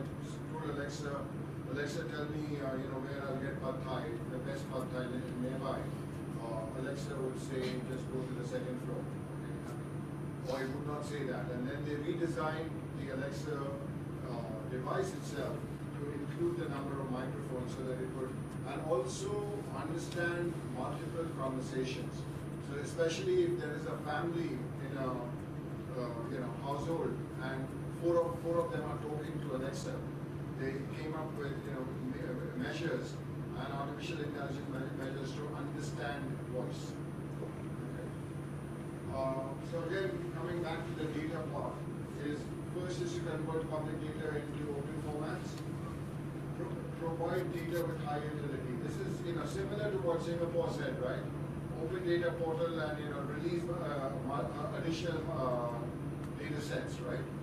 Likewise, come up with an open system for the systematic storage of sensor data. facilitate the adoption of private cloud computing services and platforms. So how, and they want to do this by 2018, okay? And finally introduce other services like data sales, support services that matches data owning and data analyzing. So really, a data marketplace, if you will, so that they can actually match the suppliers and the people who are demanding that data. And, find and differentiate measures to support the distribution, foster data analysis businesses and workforces, and encourage the use of blockchain technology to enhance data management security. So I'm just kind of highlighting this data initiative, but what Korea is looking at and other countries are looking at is that this is going to be again one very important aspect that one has to consider as part of digital economy. And then likewise in terms of artificial intelligence, they're going to invest a lot in research and development. They're going to make sure that they reform. I mean, remember we spoke about how do you deal with the issue of regulation, skills, and institutions. And so, if there is reform required in institutions to promote this initiative and to promote this agenda, they are willing to look at that also. And then they identify several other tasks, right? So you have a super connected data and service center network environment. The intelligent, we talked about that in a slide earlier, is how do you actually apply this intelligent IT to national services? How do you actually bring it into private sector? How do you introduce it in healthcare? Same thing that you saw in Singapore. Along those lines, how do you actually improve healthcare? Healthcare seems to be a national initiative as part of these intelligent ITs, whether it's in terms of robots, drones, or artificial intelligence. How do you educate? That again, I think yesterday there was a mention. What does one do for education? How do you ensure that you bring your people along as you move to a digital economy? And what are the education reforms that one needs to take a look at? You need to actually have an initiative as part of skills and skills upgrading. Likewise, in terms of automation, the issue of loss of jobs. How do you now have social security nets, right, and social safety nets that governments come up with to make sure that the underprivileged or the people below the poverty line are taken care of, and they have social safety schemes. What does that mean in terms of moving to an intelligent information society? What would that social security net look like? So, if people are going to be displaced for whatever reasons, right? Yesterday, Randy mentioned about Amazon, and he said that, Amazon moved from 14,000 robots to 45,000 robots, but at the same time ended up increasing its staffing from, I think, 116 to 200,000. So that, even with the, and you'll see a lot in the kind of press about how robots are going to take over our jobs. I don't think robots are going to end up taking over jobs. I think they will do, mechanical tasks, but it's really the notion of coexisting and co-optics or co-bondings that was mentioned is really how will you manage with a robot. And I don't know if you have seen Woody Allen movies, but there was a very funny Woody Allen movie that talked about all these different devices. I think it was Sleeper, if I'm not mistaken. But go take a look. This was again released in 1973 or so, 45 years back. But they had a humorous take on how robots and what the implication of robots would be. And then of course the legal and ethical reforms and the I think this is a very important aspect, is that you have to look at, I think everybody is gung-ho on digital economy and all the benefits that it would get, but as part of doing the SWOT analysis, one has to look at what are the possible negative impacts that could accrue as a result of these initiatives. What is the downside? And then what is the risk mitigation strategy that one would have to ensure to prevent any of those downsides from occurring. I just want to mention just very, very briefly, yesterday Ravi talked about the blue ocean industry and really, this notion of the neuroscience, right, and people actually looking at brains and, why brain investigation, if you will, is going to play a role in this industrial society. So I think the point really is that you want to make sure that, as there's, and I think Randeep mentioned convergence over and over again yesterday, but as convergence accelerates, is that how do you ensure that neurological disorders and also the development of medical technology. So they're looking at both neuroscience in terms of not just for the intelligent information society, but also the fact that Korea is going to have an aging population. And what is it that we can do in neuroscience going forward to actually help alleviate, whether it's in terms of Alzheimer's or any of the other, Parkinson's disease or other diseases. And I'm not going to talk about this, but these are some of the initiatives they have. They're going to have a brain mapping. They're going to have a brain convergence technology, a next-gen NI, National Intelligence and Artificial Intelligence linked technology, and neurological disorder treatment for all life stages. You're going to have the slide anyway if you want to read this in detail. But this is, it talks about how they're planning to do this, and then how do you ensure that you expand the foundations for neuroscience research, both in terms of ensuring you have experts, you have a resource base, you have a global research capability, and the preparations for the future brain industry. Okay, so I am now going to turn it again to Can you go to SWOT, please? Can I go to SWOT? SWOT, yeah, can you go to the SWOT, please? Well, let me start from the SWOT. Okay. อันนี้ก็ความจริงอันนี้ก็ดีนะครับเพราะว่าเริ่มที่เกาหลีเรื่อง SWOT analysis ของเขานะครับเพราะว่าจะเห็นว่าชัดเจนจุดแข็งของเขาเนี่ยก็คือเขาเก่งอยู่แล้วด้านเทคโนโลยีด้านresearch ด้านคนที่จะต้องใช้นะครับนะซึ่งน่าจะต่างกับของเราพอสมควรนะครับเพราะว่าของเราก็ถ้าจะบอกว่าเราก็มีสังคมเมืองไม่ใช่สังคมชนบทหรือยังไงนะครับหรืออาจจะไม่จริงหรือเดี๋ยวนี้ชาวนาใช้ไลน์กันเยอะแล้วก็ไม่แน่นะครับอันนี้ก็เป็นสิ่งที่เรายังต้องตอบคำถามนะครับว่า society เป็นยังไงนะครับก่อนที่เราจะ copy ถ้าเราจะเห็นว่าไม่ว่าจะเป็นสิงคโปร์เยอรมันนะครับแล้วก็เซาท์เกาหลีใช่ไหมครับนะสังคมอาจจะสูงกว่าเราหรือยังไงอันนี้เป็นคำถามที่เราต้องตอบเราเองก็ยังไม่แน่ใจใช่ไหมครับว่าคนเราเนี่ยคนที่จะใช้เนี่ยพร้อมขนาดไหนนะครับนั่นคือสิ่งที่จะต้องดูหรือว่าจะต้องเปลี่ยนยังไงนะครับบางครั้งเวลาเราเรียงแบบนี้ก็จะเห็นว่าdigital economy เนี่ยแปลว่าเราอาจจะเริ่มตั้งแต่เนิ่นๆก็ได้เพราะถ้าเกิดเรามองว่าสังคมเราอาจจะยังช้าอยู่นะครับก็แปลว่าเราเริ่มไวพอสมควรนะครับในความที่แตกต่างกันตรงนั้นขึ้นมานะครับจุดที่เขาบอกว่าโอกาสใช่ไหมครับที่เขาจะดูก็คือว่าทำยังไงให้เอาข้อมูลที่ได้เนี่ยมาทำประโยชน์ให้มากขึ้นนะครับอันนี้จะคล้ายกันหมดก็คือเรื่องของ Data ทำยังไงให้เป็นไปได้ถ้าไปดูตัวอย่างนี้เขายกตัวอย่างมานะครับก็จะคล้ายกันแต่อันหนึ่งที่สำคัญที่เห็นว่าจะเหมือนกันหมดก็คือเรื่องของสุขภาพ health ใช่ไหมครับเพราะว่าอะไรทุกคนมองเลยว่าสังคมเป็นอะไรสูงอายุกันหมดใช่ไหมครับทำยังไงถึงจะอะไรรักษาคนเหล่านี้ให้เป็นไงมีประสิทธิภาพดีต้นทุนต่ำต่างๆนี้ที่จะต้องเอาเข้ามานะครับแล้วมันก็จะเป็นว่าประโยชน์นะเพราะว่าการใช้ Data จำนวนมากนะครับมันมีความสำคัญถ้าเกิดเราไปดูวิวัฒนาการทางการแพทย์ใช่ไหมเขามี clinical trial นั่นคือเป็นการทดลองอยู่แล้วนะครับว่าทดลองจะเป็นยังไง40,000 คนแต่ว่าทุกวันนี้เราพูดถึงว่าถ้า Data มันเปิดนะครับข้อมูลเรคคอร์ดต่างๆมันแชร์กันได้มากขึ้นนะครับมันก็อาจจะนำไปสู่ถึงการที่อะไร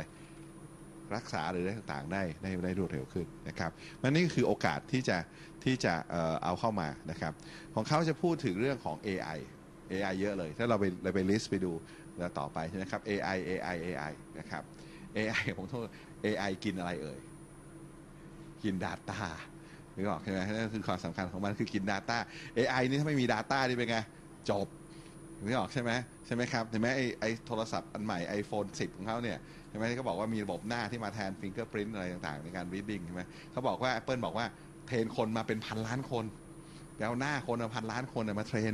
เพื่อจะอะไรต่างๆเหล่านั้นเพื่อจะ identify ได้คือถ้าไม่มี data พวกนี้เป็นไงจบนะครับ AI เพราะฉะนั้นหลายคนเนี่ย talking about AI initiative นะครับถ้าไม่มี data เป็นไงจบนะครับเพราะนี้สิ่งหนึ่งที่เราต้องมองประเทศไทยเนี่ย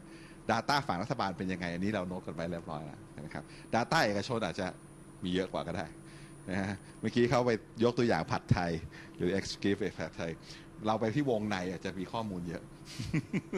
เราไปที่วงในนี่คือข้อมูลเอกชนหรือวิ่งไปที่ Facebook วิ่งไปที่ Instagram นะครับเราไปดูแฮชแท็กต่างๆที่เมื่อวานนี้คุณราดิฟพูด about Twitter ใช่ไหมแฮชแท็กต่างๆเราจะได้ข้อมูลอะไรบางอย่างออกมาใช้ประโยชน์ด้วยก็ได้นะครับ Can you move to next slide please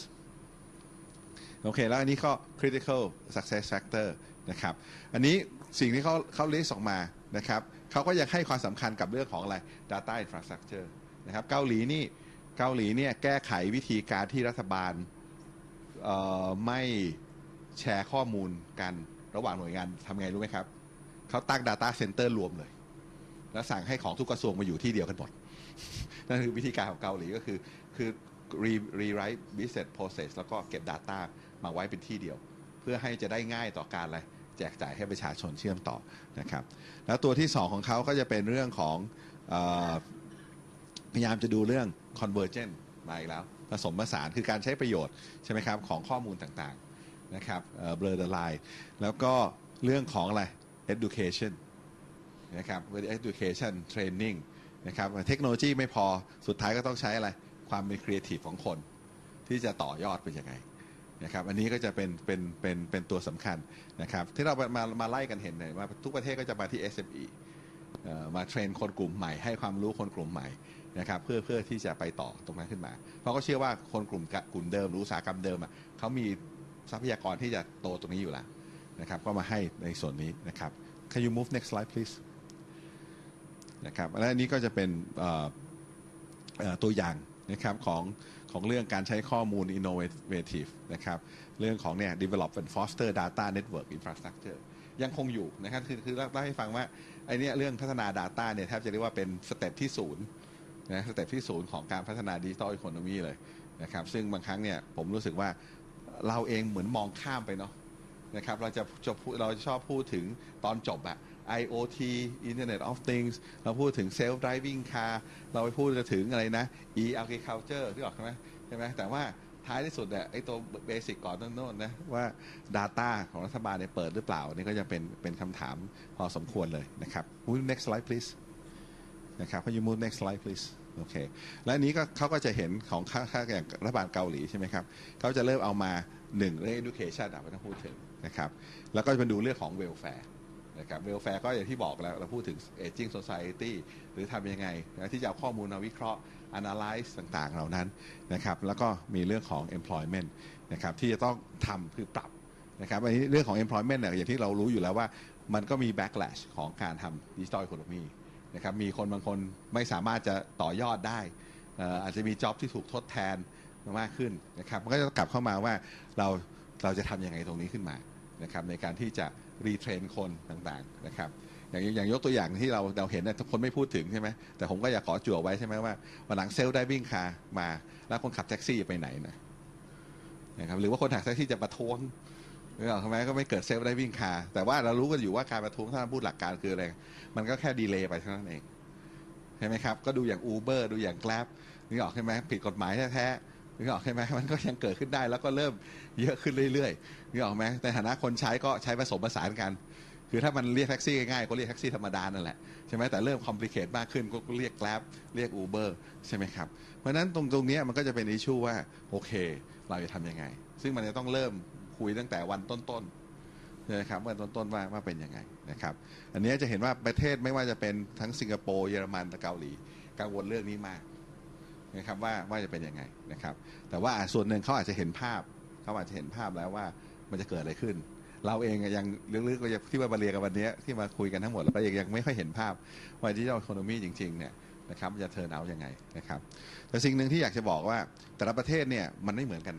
นะครับผมยังคิดว่าประเทศไทยเราก็ยังไม่ได้วาดภาพดิจิทัลอีโคโนมีจริงๆของเรานะครับเราอาจจะไม่จำเป็นจะต้องไปเหมือนคนอื่นเขาเพราะว่าสภาพสังคมเราจะมีความแตกต่าง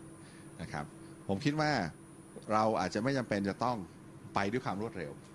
แต่ว่าแค่อย่าไปด้วยความช้าเท่านั้นเองความหมายคือว่าเราตามเข้าไปเรื่อยๆนะครับเราเห็นคนอื่นเขาทิศทางแล้วขอเดินตามไปด้วยนะครับผมชอบสอนลูกอยู่เสมอว่าบางครั้งเราไม่จำเป็นต้องเป็นที่หนึ่งอ่ะแต่ขออย่างเดียวถ้าเกินครึ่งห้องก็พอนึกออกใช่ไหมหมายถึงว่าเป็นไงขออยู่ในวินนิ่งทีมอาจจะไม่ต้องเป็นคนที่ไปยิงประตูก็ได้เป็นคนแรกแต่ไงครูขอเกาะไปด้วยนึกออกใช่ไหมคือพูดง่ายๆคือ50 อัพ 50% อัพนึกออกใช่ไหมครับแล้วมันก็พอที่จะไปได้เพราะว่าเราเองก็ยังต้องยอมรับว่า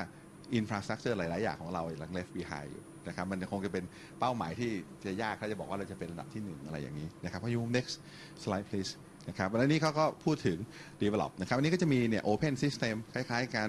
open format ต่างๆซึ่งก็เหมือนกับสิงคโปร์เลยนะครับอันนี้ก็จะเป็นเห็นผมว่ามันก็ชี้ให้เห็นนะครับว่าวันนี้เรามาบรรยายกันเนี่ยก็ชี้ให้เห็นว่าเรื่องของ open data เนี่ยสำคัญมากนะครับและนี่คือบทบาทของรัฐบาลเลยนะครับเพราะคนที่ถือข้อมูลที่สุดก็คือรัฐบาลนะครับ movement ต่างๆแต่ผมนะขนาดกระทรวงเดียวกันไม่คุยกันเลยใช่ไหมสัมภากรกรมบัญชีกลางก็แจกเงินสัมภากรก็อะไรไถภาษีแต่2ตัวนี้รับรองว่าไม่เปิดกันจริงไหมเอ่ยเห็นไหมครับจริงไหมมันลึกๆเนี่ยคือความหมายของประเทศไทยเนี่ยก็ยังมีอิชชูตรงนี้ของมันอยู่ว่าจะโอเพ่นกันอย่างไรนะครับโอเพ่น data เป็นยังไงนะครับนะ Can you move next slide please โอเคนะครับแล้วอันนี้เขาก็พยายามที่จะสรุปนะครับว่าจะต้องมีอะไรเขาก็พยายามเรื่องของการทำ data analysis business workforce นะครับมีการพูดถึง blockchain พวกนี้คือพวก data ที่เป็นแอปพลิเคชันนะครับที่เป็นแอปพลิเคชันก็คือหลังจากต่อตรงนี้นะครับคราวนี้อยากจะพูดขยายความอีกนิดนึงนะครับว่าถ้าเราเห็นมา3ประเทศเมื่อกี้ที่เห็นมา3ประเทศรัฐบาลทำอะไร infrastructure ในเคสนี้ infrastructure ไม่ใช่คอมพิวเตอร์คือการ open data ใช่ไหมครับแต่คนที่ทำแอปพลิเคชันหรือใช้เทคโนโลยีคือใครครับเอกชนนี่หรอกครับไม่ใช่รัฐบาลทุกประเทศดีจะไม่เหมือนกันหมดใช่ไหมฮะเอกชนคือคนที่ต้องสร้างมันขึ้นมานะครับฟอร์แมตมันเห็นชัดแต่ว่าความขับเคลื่อนดิจิตอลอีโคโนมีเนี่ยมันยากตรงนี้แหละนี่ออกไหมคือไม่สามารถจะอย่างรัฐบาลเนี่ยทุ่มอยากสร้างทางด่วนกูสร้างนี่ออกไหมจบได้ในตัวของมันเองนี่ออกไหมครับแต่ว่าดิจิตอลอีโคโนมีเนี่ยรัฐบาลทำได้แค่ Open Data ทำได้ Regulatory Framework ใช่ไหมครับนะแต่คนที่ต้องเข้ามาช่วยมากคืออะไรเอกชน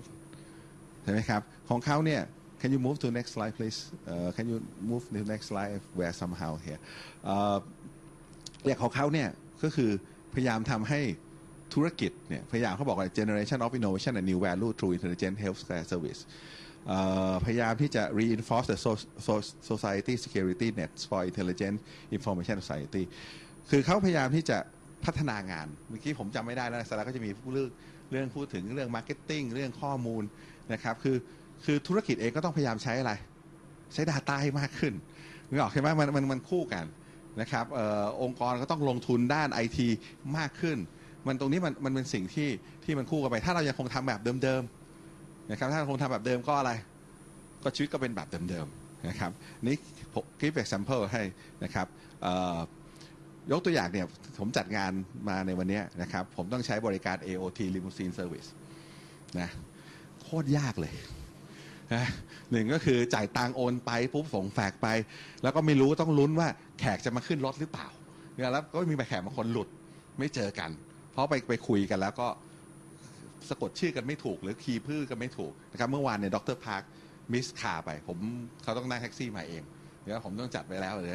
แต่ว่าเขาไม่สามารถจะมีบาร์โค้ดตัวหนึ่งที่ผมส่งให้กับเขาว่าเนี่ยยื่นบาร์โค้ดไปสแกนออกมาหรือไปดูไม่มีติ๊กเก็ตนี่ออกใช่ไหมถ้าอยากจะจองหลัง24 ชั่วโมงไม่ได้อีกนะต้องไปจ่ายเงินสดต้องนั่งรถไปจ่ายเงินสดแล้วก็ใส่ขึ้นมานะครับอันนี้เล่าให้ฟังนะครับเล่าให้ฟังตรงนี้ว่าถ้าเอกชนเนี่ยไม่พยายามที่จะใช้เองนึกออกใช่ไหมอย่างเงี้ยนะจบอะรัฐบาลทำก็ไม่ประโยชน์นะครับเพราะฉะนั้นจะเห็นว่ารัฐบาลในแต่ละประเทศพวกนี้เนี่ยเขาจะเน้นมากในการทำไงพยายามจะพุชใช่ไหมครับให้เอกชนเป็นคนที่เอามาใช้มากขึ้นนะครับย้ำตรงนี้เลยนะครับรัฐบาลเนี่ยอีกดิจิทัลอีโคโนมีเนี่ยมันเหมือนตบมือ2ข้างอะรัฐบาลตบข้างเดียวเนี่ยไม่เวิร์กนะครับมันจะต้องมีอีกข้างหนึ่งก็คือภาคเอกชนนะครับนั่นคือเหตุผลว่าทำไมเขาพยายามจะ drive SME รัฐบาลเกาหลีเนี่ยเขาจะดู government service มากความหมายจริงหลักการคือ1เขาช่วยประชาชน2เหมือนกับต้นแบบให้กับใครครับให้กับภาคเอกชนดูว่าเฮ้ยรัฐบาลยังเซอร์วิสแบบนี้เลยภาคธุรกิจต้องอะไร เซอร์วิสลูกค้าให้ได้มากกว่ารัฐบาลใช่ไหมโดย mentality ใช่ไหมครับโดยหลักการของเราว่าเพราะว่าอะไรรัฐบาลไม่ควรจะเก่งเท่าเอกชนถูกไหมในเรื่องการเอาใจลูกค้าถูกไหมแต่ถ้ารัฐบาลของเขาเนี่ยสามารถจะเอาใจประชาชนได้ขนาดนี้เอกชนก็ควรที่จะอะไรมีในลักษณะเดียวกันนะครับเพราะฉะนั้นตรงนี้เนี่ยก็เป็นข้อสรุปของ3 ประเทศนะครับ so I done with the Korea okay Oceanic and Atmospheric Administration (NOAA) released its weather data. At that time, this was a few years back. More than 400 companies were formed using this open weather data. And today, NOAA actually collects 3.5 billion weather points per day. And that actually has translated to more than 35 billion in revenue for the for these private sector organizations, and the cost, which far outweighs the cost of about $5.6 billion that these companies would have spent. So I just want to, when you look at the impact of open data and the impact of government opening up information, the implications are ginormous. Coming back to the presentation, I hope you all enjoyed all your ham and cheese and wonderful different sandwiches. I think one will have to figure out a way during this conference of also doing some form of exercise. Otherwise, I don't think I'll be allowed to board the plane to go back. So just once again, very quickly, when you look at the digital economy, there are definitions. There's Professor Heeks has identified a definition which talks about the digital sector, the digital economy, and then the digitalized economy. So the digital sector really looks at all the hardware manufacture, software, ICT. Digital economy talks about digital services, platform economy, sharing economy, the gigabit economy. And then finally, when you talk about the digitalized economy, it talks about e-business, e-commerce, Industry 4.0, precision agriculture, and algorithmic economy. This is just one definition that academics have used, and Professor Heeks is quite well known from the University of Manchester. Looking now, I'm going to run through multiple countries and talk about their aspirations. First one is Australia, and they really are looking at 3 themes: digital infrastructure, standards and regulations, and trust, confidence, and security. And once again, they're looking at building on the areas of competitive strength and making sure, and you have to notice that aspect again here, empowering all Australians through digital skills and inclusion. So the method to the madness, if you will, in all these slides is to try and define the common themes that we have. UK, when you look at UK's digital economy, once again, they've got 7 pillars. They're looking at connectivity. They're looking at skills and inclusion. They're looking at digital sectors, making sure that the UK is the best place to start a digital business. They're looking at the wider economy, is that how can I use my digitalization aspects for all other sectors in the economy. Making sure that the cyberspace again is taken care of, and then digital government, of course, e-government or digital government, and then finally the data economy. So once again, the themes are very, very common across countries. Is there, and we'll come back to that very quickly. This is just to show you that from in the industrial strategy which they released in January, the key areas that they are again going to focus on is science, skills, infrastructure, supporting businesses. And look, I think there's an important point here, procurement policy. Okay, how do you make sure that strategic government procurement can drive innovation and enable the development of UK supply chains, trade, sectoral policies, affordable energy, spreading growth, and ensuring that they create the right institutional framework. The next set of slides really are derived from the World Economic Forum's Digital Policy Playbook, but I'm bringing this again to your attention to see what the World Economic Forum is saying. So they really are talking about 4 aspects: access and governance, smart society, growing the digital economy, and once again ensuring trust and security. So over and over again you will see the themes of connectivity, infrastructure, cybersecurity, skills, show up in almost all the different countries. So this is just an example of Brazil, how and in the area of governance and access, the different things it did. One was it created the Internet Steering Committee. Second was the Network Information Center. Third was the creation of Bill of Rights for Brazilian Internet users. 4 was the creation of the information infrastructure, and then the National Computer Emergency Response Team. Okay, I mean, once again, you will have this slide, so it gives you everything in detail in terms of what they did for governance and access. If you look at Colombia, they have this Vive Digital Plan, and they have 2 phases, 2010 and 2014 to 18. And really the notion is, again, accessibility and use across the country. And so what are the learnings that they have had from their strategy? And the lessons learned are that a comprehensive strategy, make sure your strategy is comprehensive, make sure that access and affordability are dealt with, and it's no point talking about technology without ensuring that there is training and literacy programs. Yesterday again there was the question, right, what do we do about our people? And this is let's not just talk digital economy and digital technology. Let's make sure that, if there is a technology, people know how to use it and people know how to be productive. What are the steps that you actually have in terms of coming up with a smart society? And this is just, one of the partners from Pricewaterhouse talks about making sure you have the common infrastructure, after which you move to a single platform of public service delivery, and then making sure that the citizen is at the center of service design and delivery. So it is not in terms of the government process, but what does this mean in terms of the citizen? So for example, the UK, what they've done is they've sliced up their citizens into different groups, and they say that in terms of the aged people, what are the kinds of government processes and interactions they have with government, and there's a separate kind of channel, if you will, for aged people. Likewise, if you're a family who's just starting off a family and have young children, there would be things for schooling, education, what are the kinds of loans you can get from government. So it is what they've tried to do is that there's a plethora of services available from the government website, but just to make, rather than having the citizen navigate and figure out what service they need, is they've transformed it to say, oh, if you are an old person, this is what you need. I'll give you also an anecdote about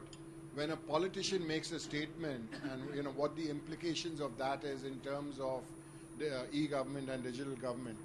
So Tony Blair had made a statement when he was the UK Prime Minister. He said that all our services are going to be online,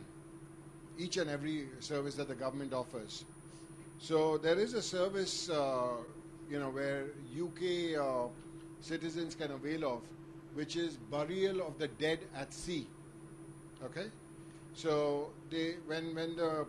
politician made the statement of all services online, the UK government had no option but to provide this as an online service. And 3 years after going online,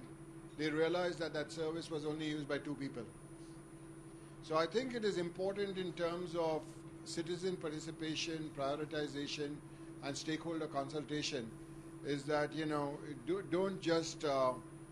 when a politician does say that this is going to happen, you can caveat it as, the actual provider, because the cost-benefit analysis of providing that service was never realized. By the way, this is from UK, so I'm allowed to say it. Okay, this was the UK staff at the UK Gov3 people had actually given this example. Likewise, in terms of Estonia, the learnings, right? Estonia is now claiming to be, aspiring to be the first all-digital country. And in fact, if you Google it, you'll see that Estonia's aspirations as far as that. But what is, what are the learnings from all, and Estonia is all very often identified as a prime example of e-government, right? And if you look at what their successes were, and this is again, I think leadership, support, and sponsorship, okay? And this you will see across the board, making sure that you have, a champion, that you have high-level sponsorship,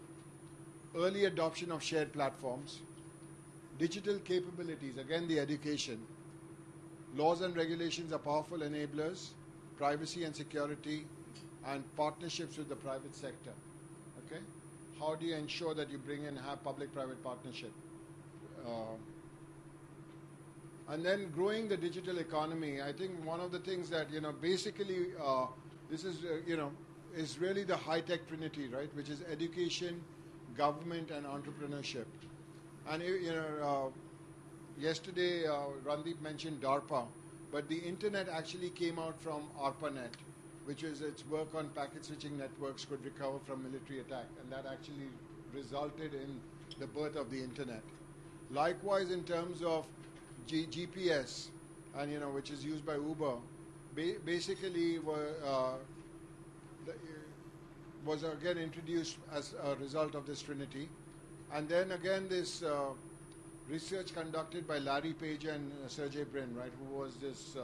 who were the founders of Google, was actually funded by US National Science Foundation grants. And really the point here is that when you have Google's ranking, right, that it basically gives you the results of the search, that actually was a result of assessing the quality of academic literature.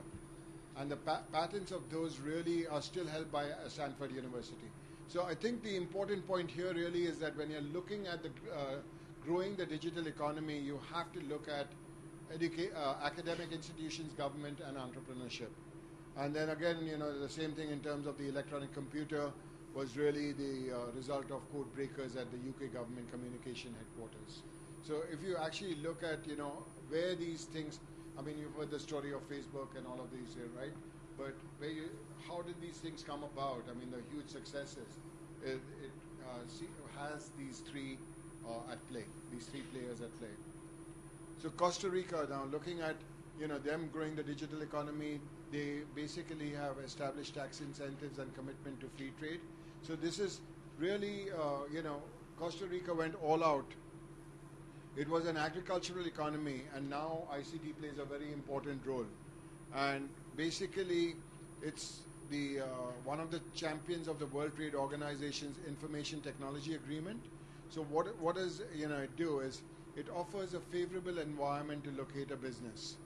and then it has made explicit efforts to promote the country as an attractive location. So government, this is just one other example of how countries are trying to grow the digital economy. Likewise, in terms of Kenya, it has reasons for its success: investment in robust internet infrastructure, and then they basically promote native ICT companies, and success breeds success. This is a really important point, right? Is that governments will find it very difficult to kind of prevent. Once you are successful,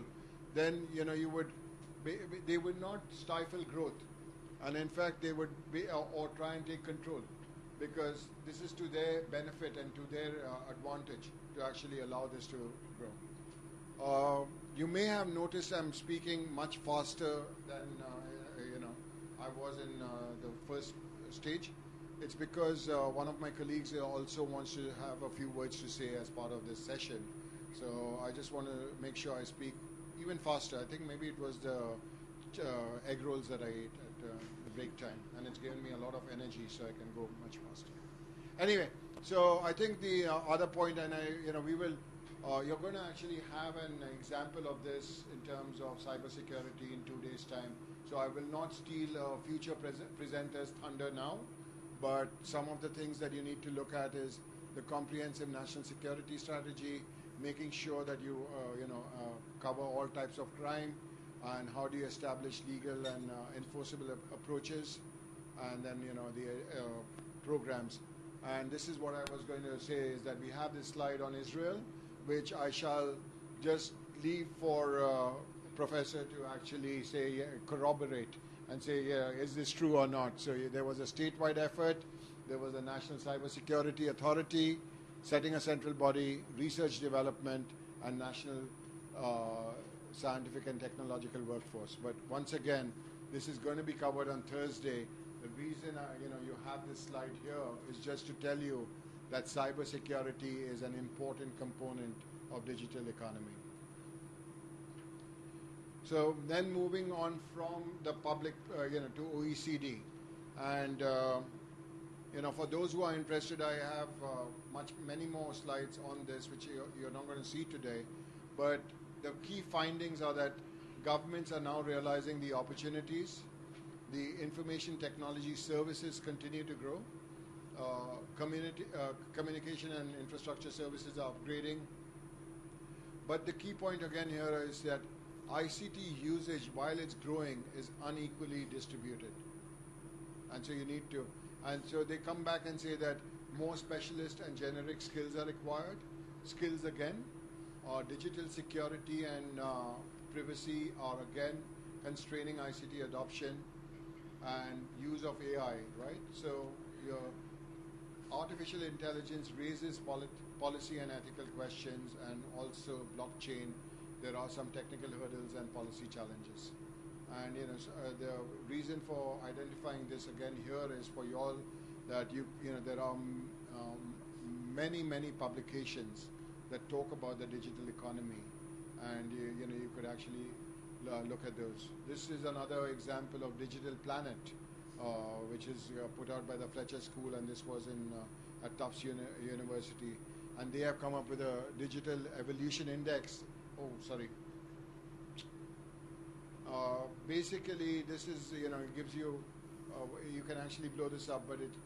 ranks the different countries according to the digital evolution, and their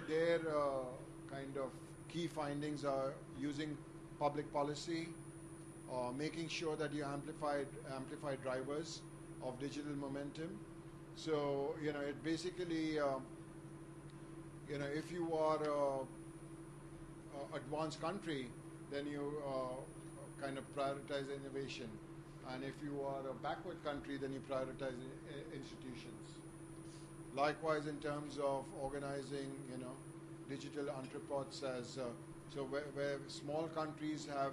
strong institutions, they can create high value as early adopters, and then making sure that you refocus the digital stalwarts through refocusing on innovation. And again, you're going to have this conversation this afternoon.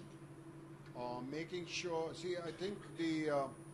one finding that they have is enabling internet access on the mobile phone provides the biggest bang for the buck. So mobile platform would have to play a role in any digital economy strategy. Is how are you actually going to, what kind of services can you provide and deliver on the mobile platform? And please work harder, right? I mean, I think this notion of trust, security, privacy becomes a very important aspect. So I'm going to, with Kun Pontef's permission, carry on and just carry on. Okay. So how do we bring all of this together, right? So of course I have to put in a plug for the World Bank out here, and there is the Digital Dividends Report, which is the WDR 2016. But really, what it says is that yes, you can have growth, jobs, and services,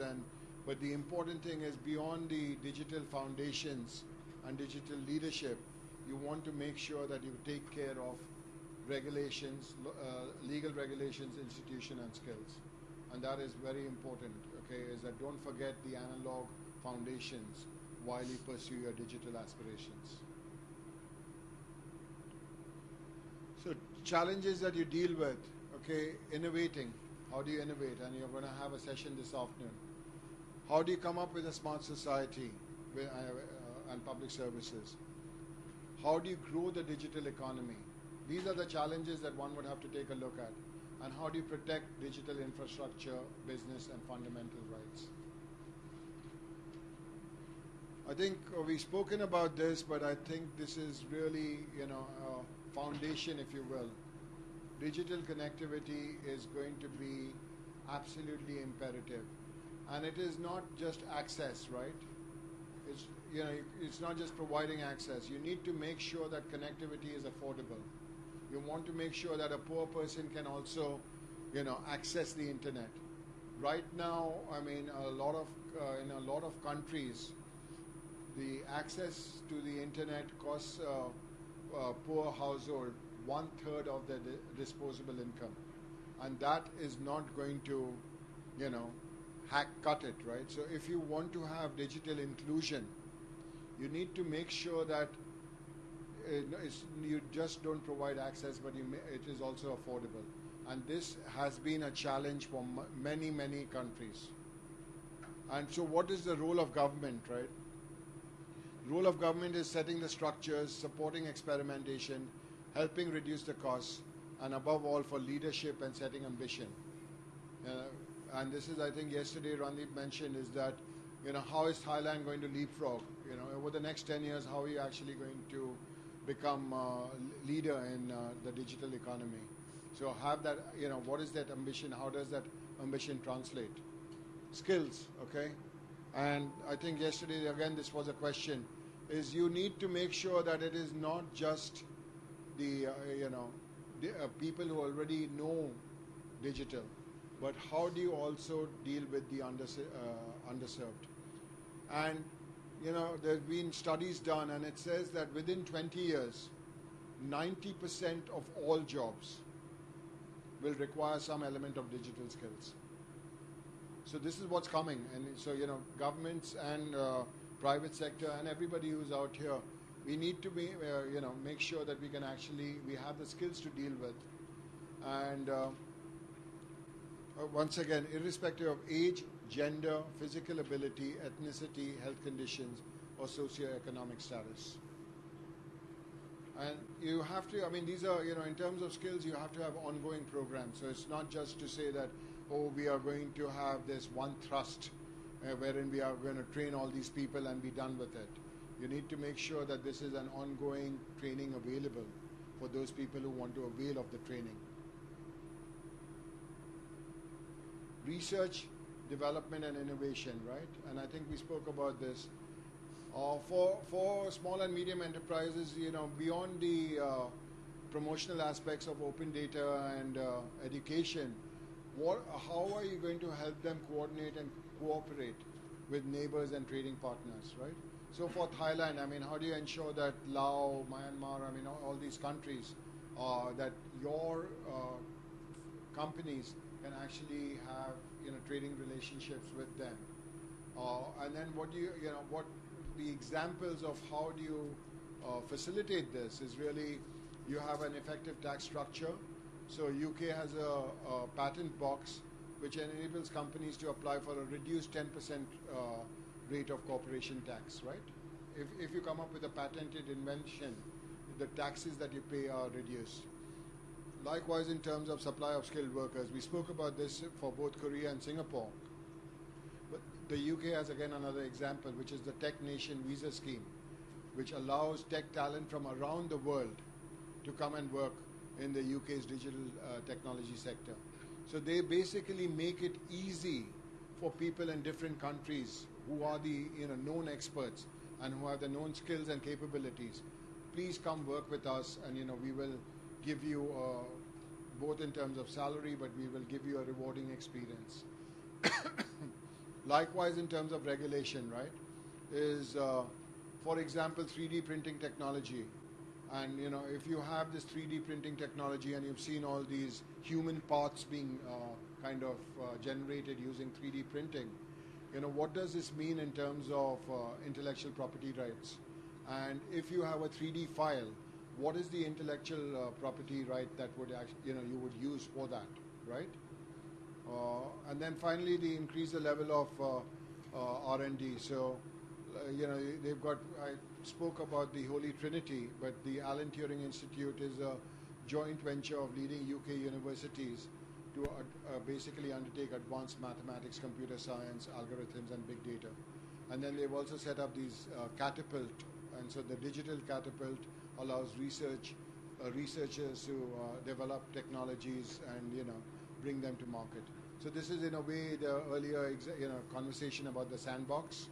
is that you're providing for a sandbox where you can actually experiment, innovate, build. And if you are successful, the government helps facilitate bringing that to market. And I think that is the key point really, is that you don't want to just have an innovation for innovation's sake, right? How do you make it commercially viable? And if you want to make it commercially viable, what is it that the government can do to bring it to production? I think we talked about cybersecurity, and again, how do you defend, how do you deter, how do you develop? But I think the point here I want to make really is in terms of when you look at cybersecurity, right, the nitty-gritty of cybersecurity, how normally you look at network security, access control, vulnerability management, and endpoint protection, right? This is what normally cybersecurity is. But now the problem is, and I mentioned this earlier, you are going to open up your services, okay? Because you want to grow your business. If you're going to open up your services, then there's a whole new set of cybersecurity vulnerabilities you are basically setting yourself up for. And so that is and you need to worry about security aware application design. You want to make sure there's application self-protection. You have to do user and entity behavior analytics to try and figure out who could be a possible hacker. And then API application programming interface protection, and tools and techniques to address Internet of Things vulnerabilities. This, by the way, I should have put a credit. It was just this morning I introduced a slide, but this is from the Gartner's top 10 technology trends, okay? And then, of course, the legal and regulatory frameworks. We spoke about data, but I'll once again emphasize this. Data is a very, very important aspect of a digital economy strategy. And so really, how do you ensure that for those people who provide us with data, you want to make sure that they trust you and they are confident in that when they are providing it to you. So how will you ensure and prove to them that the data they give you will be kept safe and secure? How do you ensure that it will be handled legally, responsibly, and ethically? I mean, a lot of conversations that you have on citizen identification or identification schemes, the first thing is that, is this going to be used by a dictatorial government to actually suppress opposition in any way or form? And these kind of, concerns have to be mitigated.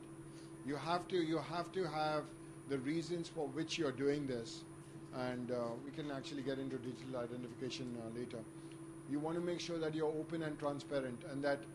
what are the enforcement mechanisms that you have. So if data is going to be misused, what kind of penalties are you planning to enforce? And I think that, so it's not just in terms of coming up with a data policy, but you have to look at, if you will, the ethical aspects of that data also, and ensure that it's like a health record, right? I mean, as far as I'm concerned, I want my health information to be shared with my doctor and with at most my family, and that's about it, right? My family needs to know if there's anything that they need to do in case of whatever illness I have. But other than that, I don't want the fact that I'm releasing my health information to government, and government has access to it. How do I? What assurances is the government giving me that it will not sell my data to pharmaceutical companies so that they can start targeting a new medicine to me? That's just an example. Okay, additional characteristics, right? We talked about this committed political leadership. Okay, it is very, very important. These are just the success factors. Randeep spoke about being agile yesterday, but agility is paramount to the success of digitalization. And the countries that are rewarded are which have governance solutions which are adaptable, innovative, and collaborative. Making sure that your digital development strategy just does not cover the technology sector, but it needs to, like for example, we spoke in Singapore about healthcare, or even in Korea about healthcare. It has to transcend the technology sector. It has to cover all sectors of the economy. Making sure that you have multi-stakeholder governance models, okay? Is those people who are impacted by this or have something to that would basically contribute to its success, you need to make sure you bring those stakeholders in. And nothing happens without partnerships. I mean, this entire digital economy training is a partnership between World Bank and NBTC and the university, right? So I'm just saying is that everything, even things in the world, I mean, things happen because of partnerships. Marriage happens because of a partnership. So, finally, food for thought, right? While I was going through the Australian Digital Economy Strategy Consultation, I actually was really impressed by the questions that they have posed as part of the consultation. And I'm not saying that these are the only questions that Thailand needs to have, but I think as you all work through your 10 groups, I think some of the questions that you need to kind of be thinking about: how are advances in digital technology changing the way you work, right? And if you're sitting in the private sector, how does it affect your industry? If you are, say, an NGO or a social organization, how does it affect your community? And then really in terms of the vision, right? What do you see for Thailand really in 5, 10, 20 years' time? What do you see the role of government, okay, in achieving this? And then we spoke about multiple disruptive technologies, right? Whether it's artificial intelligence or robots or drones or whatever. So what key disruptive technologies do you see that, and then what do you see would happen in 5, 10, 20 years' time? And then likewise in terms of communication services, underlying data platform protocols, what opportunities do you have? I mean, and there's, a group of, set of like more than 20 questions, right? What opportunities should we have as far as changing the standards or changing the regulation to allow for digital entrepreneurship, to allow for innovation, to allow for trade? And how do you, I talked about the downsides. How do you mitigate the risk associated with the digital disruption? Okay? How do you build community? How do you build trust? How do you build community confidence? By dealing through resilience in cyber threats, right?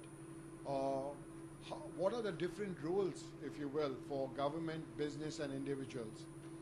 both in terms of protecting, right? So it's not, you should not just say that, okay, it is the government that needs to, define my cyber security for me, and I'm just going to leave it to them. What role are you going to play in terms of ensuring cyber security? What should businesses do? How do you deal with integrity and privacy measures? What are the barriers, right? We talk about small and medium business enterprises. If they need to participate in in this digital economy, what do we, how do we remove those barriers? Right now, what is holding Thai businesses back,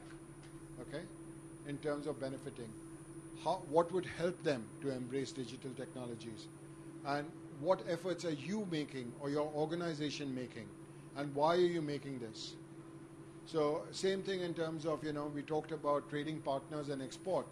What opportunities do you see, again, in terms of digital technologies? We spoke about small and medium business enterprises. What is the new growth that Thai should be tapping into? And then,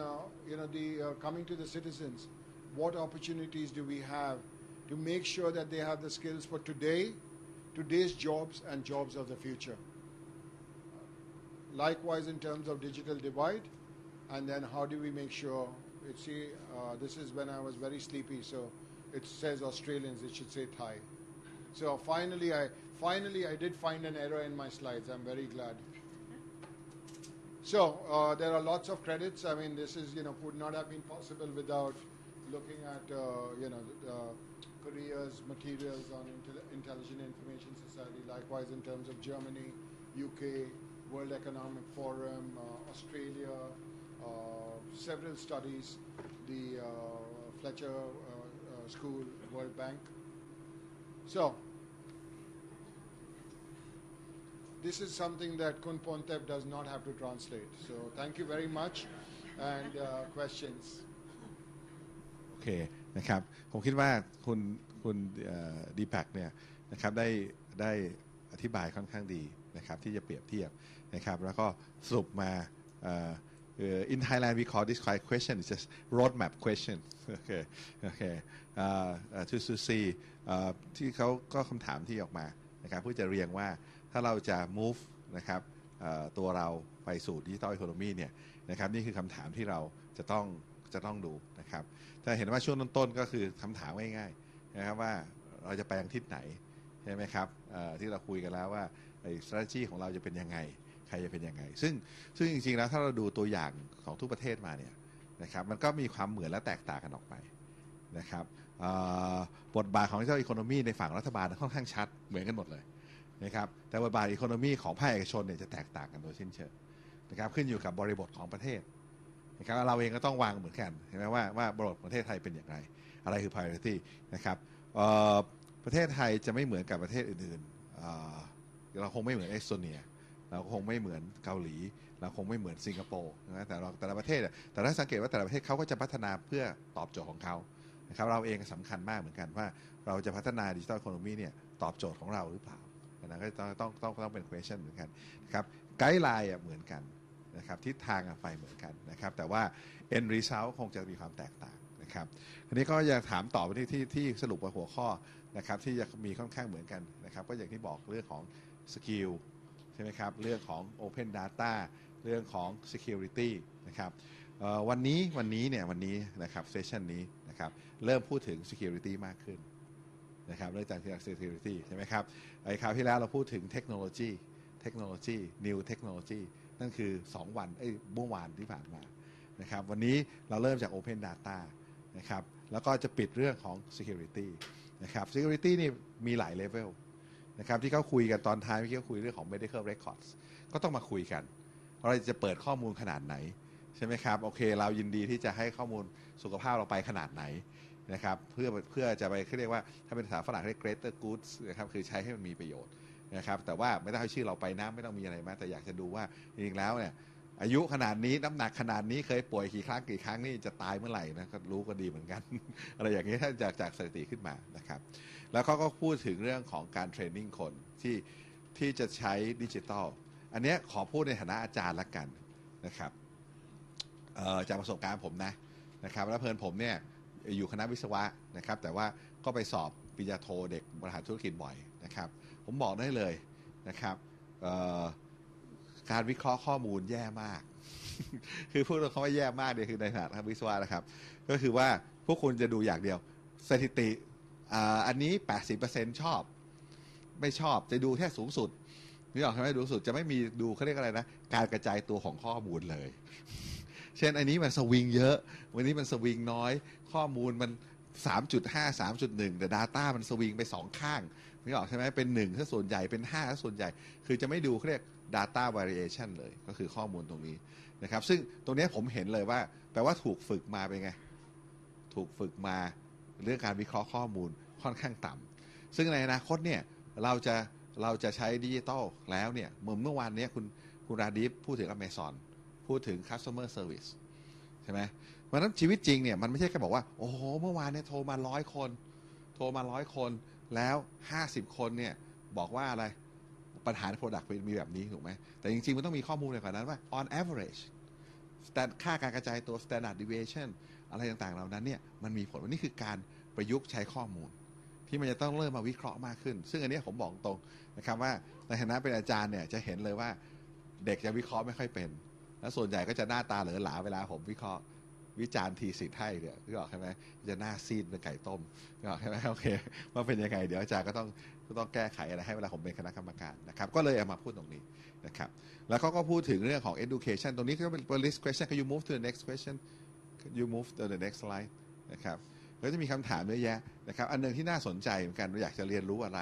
หรืออะไรพวกนี้นะครับจริงๆแล้วผมอยากจะบอกนะอันนึงที่ผมว่ามันทัชจริงๆแล้วผมว่าในห้องนี้ลึกๆไม่มีใครอยากเรียนแล้วล่ะ แต่ว่าจริงๆแล้วเราอยากให้ลูกหลานเราเรียนหรือเปล่านึกออกใช่ไหมเราอยากให้ลูกหลานเราเรียนหรือเปล่านะครับเราอย่างที่เจ้าอีโคโนมีเนี่ยถ้าคิดอะไรไม่ออกเนี่ยเราอาจจะอยากจะดูเรื่องของว่าที่เขาก็คุยกันเรื่องสกิลเรื่องของ education เราอยากจะรู้ว่าไอ้คนรุ่นใหม่ไอ้รุ่นลูกรุ่นหลานเราเนี่ยนึกออกไหมมันเรียนยังไงโตขึ้นไปจะอะไรจะตอบโจทย์ดิจิตอลอีโคโนมีของโลกได้หรือเปล่านะครับนี่ก็จะเป็นคำถามที่จะต้องดูนะครับวันนี้ในห้องนี้ทั้งหมดเนี่ยอาจจะไม่รู้หรอกว่าดิจิตอลอีโคโนมีใน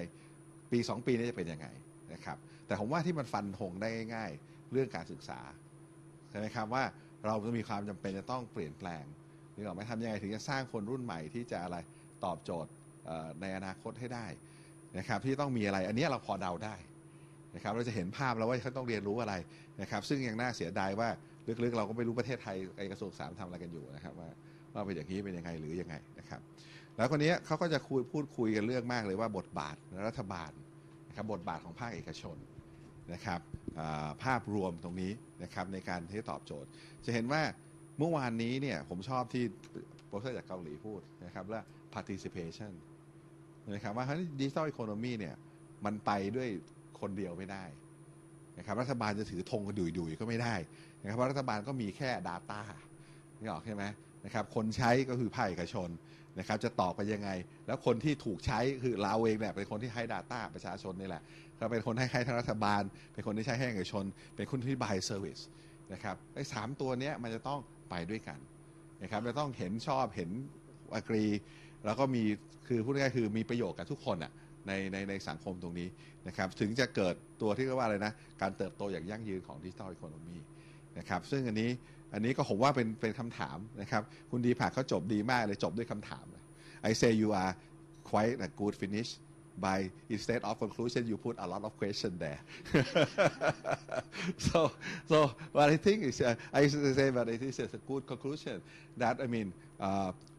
digital economy is even though it's a general concept okay but actually when we work we need to tailor a solution for each country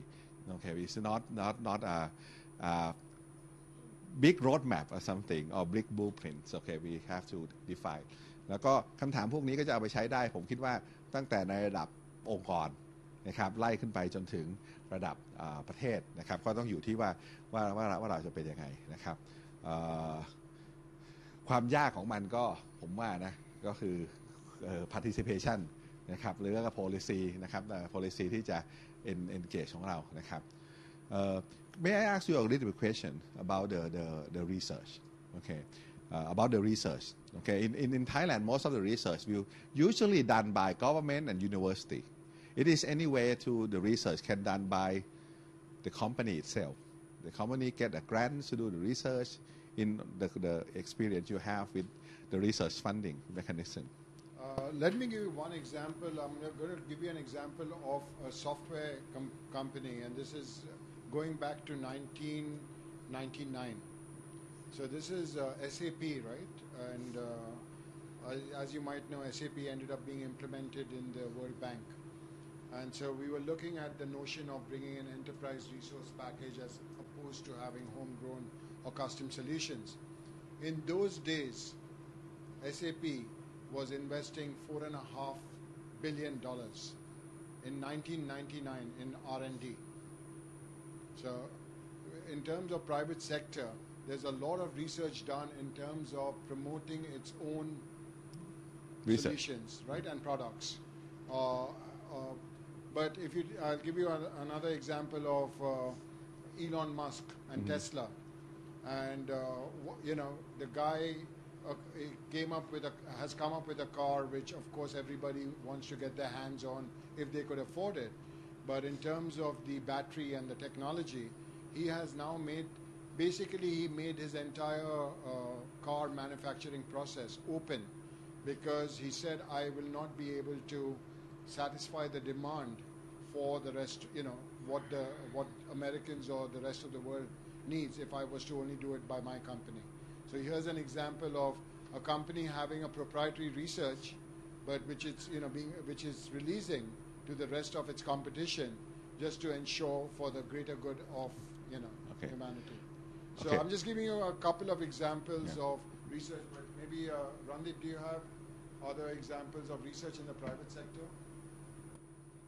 No, actually, my question a little bit. My question is about, is it possible to governments to give the research funding to the private sector, like SME or something like that? Because this is shared experience. In Thailand, we give most of the research funding to the university or institute. But the problem is, professors like me don't have a commercial plan. Or very terrible at the commercial side. Okay, so it's most of the 50% people will say it's on the shelf. Part of it is because it's not developed in a way that is marketable.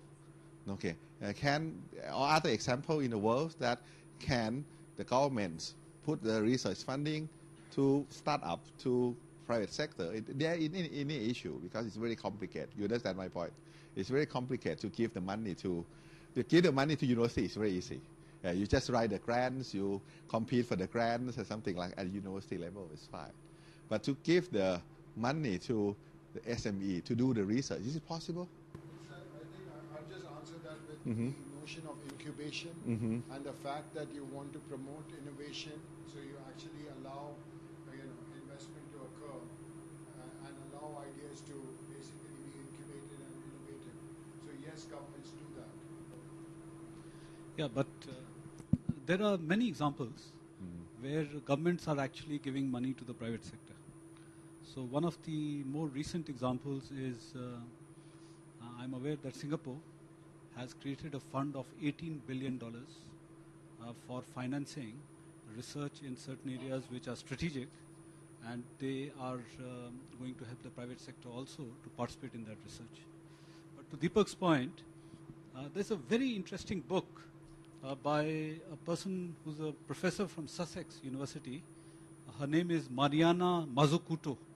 and the name of the book is The Entrepreneurial State. Many people think that it is the private sector which is innovative, and private sector does a lot of breakthrough technologies and a lot of things which are actually government is more part of a problem than part of the solution. That's the general impression. But this particular professor has documented in a lot of detail how actually government has contributed to the success of almost every private sector company which is big today. So let us take the case of Apple. Apple Computers got a grant of $500,000 at the beginning when it was just starting. If you look at Google, the research algorithm which Google has was originally financed by the National Science Foundation. They financed $190,000 for that algorithm, and Google is such a big company today. Deepak gave the example of the iPhone. So every technology in iPhone. So what are the technologies? Number one, GPS. GPS was financed by the US Defense Organization. In fact, the US Air Force, even today, spends $40 million on those satellites, which provide the location and data and the GPS system. If you look at China, all these Beidou satellites that they are putting in space, or the Europeans, all that is financed by the government. So first is the GPS. Number two, if you look at the touch screen on the iPhone, that capacitive technology was actually developed in universities with government grants. Number two, if you look at, even in the iPhone, you have the semiconductors which go into the iPhone. Originally, the semiconductor industry itself was funded by the government. So any particular aspect of these technologies actually has a very high degree of government funding. If we look at pharmaceuticals, most of the drug discoveries have actually been financed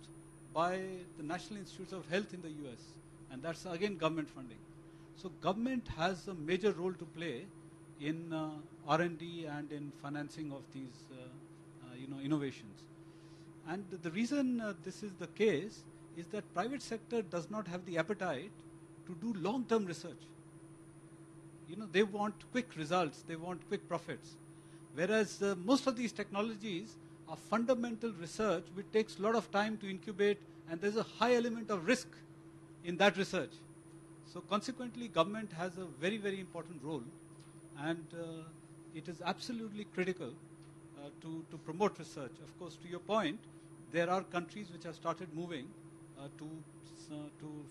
focusing on the private sector, and Ishai Dror is from Israel.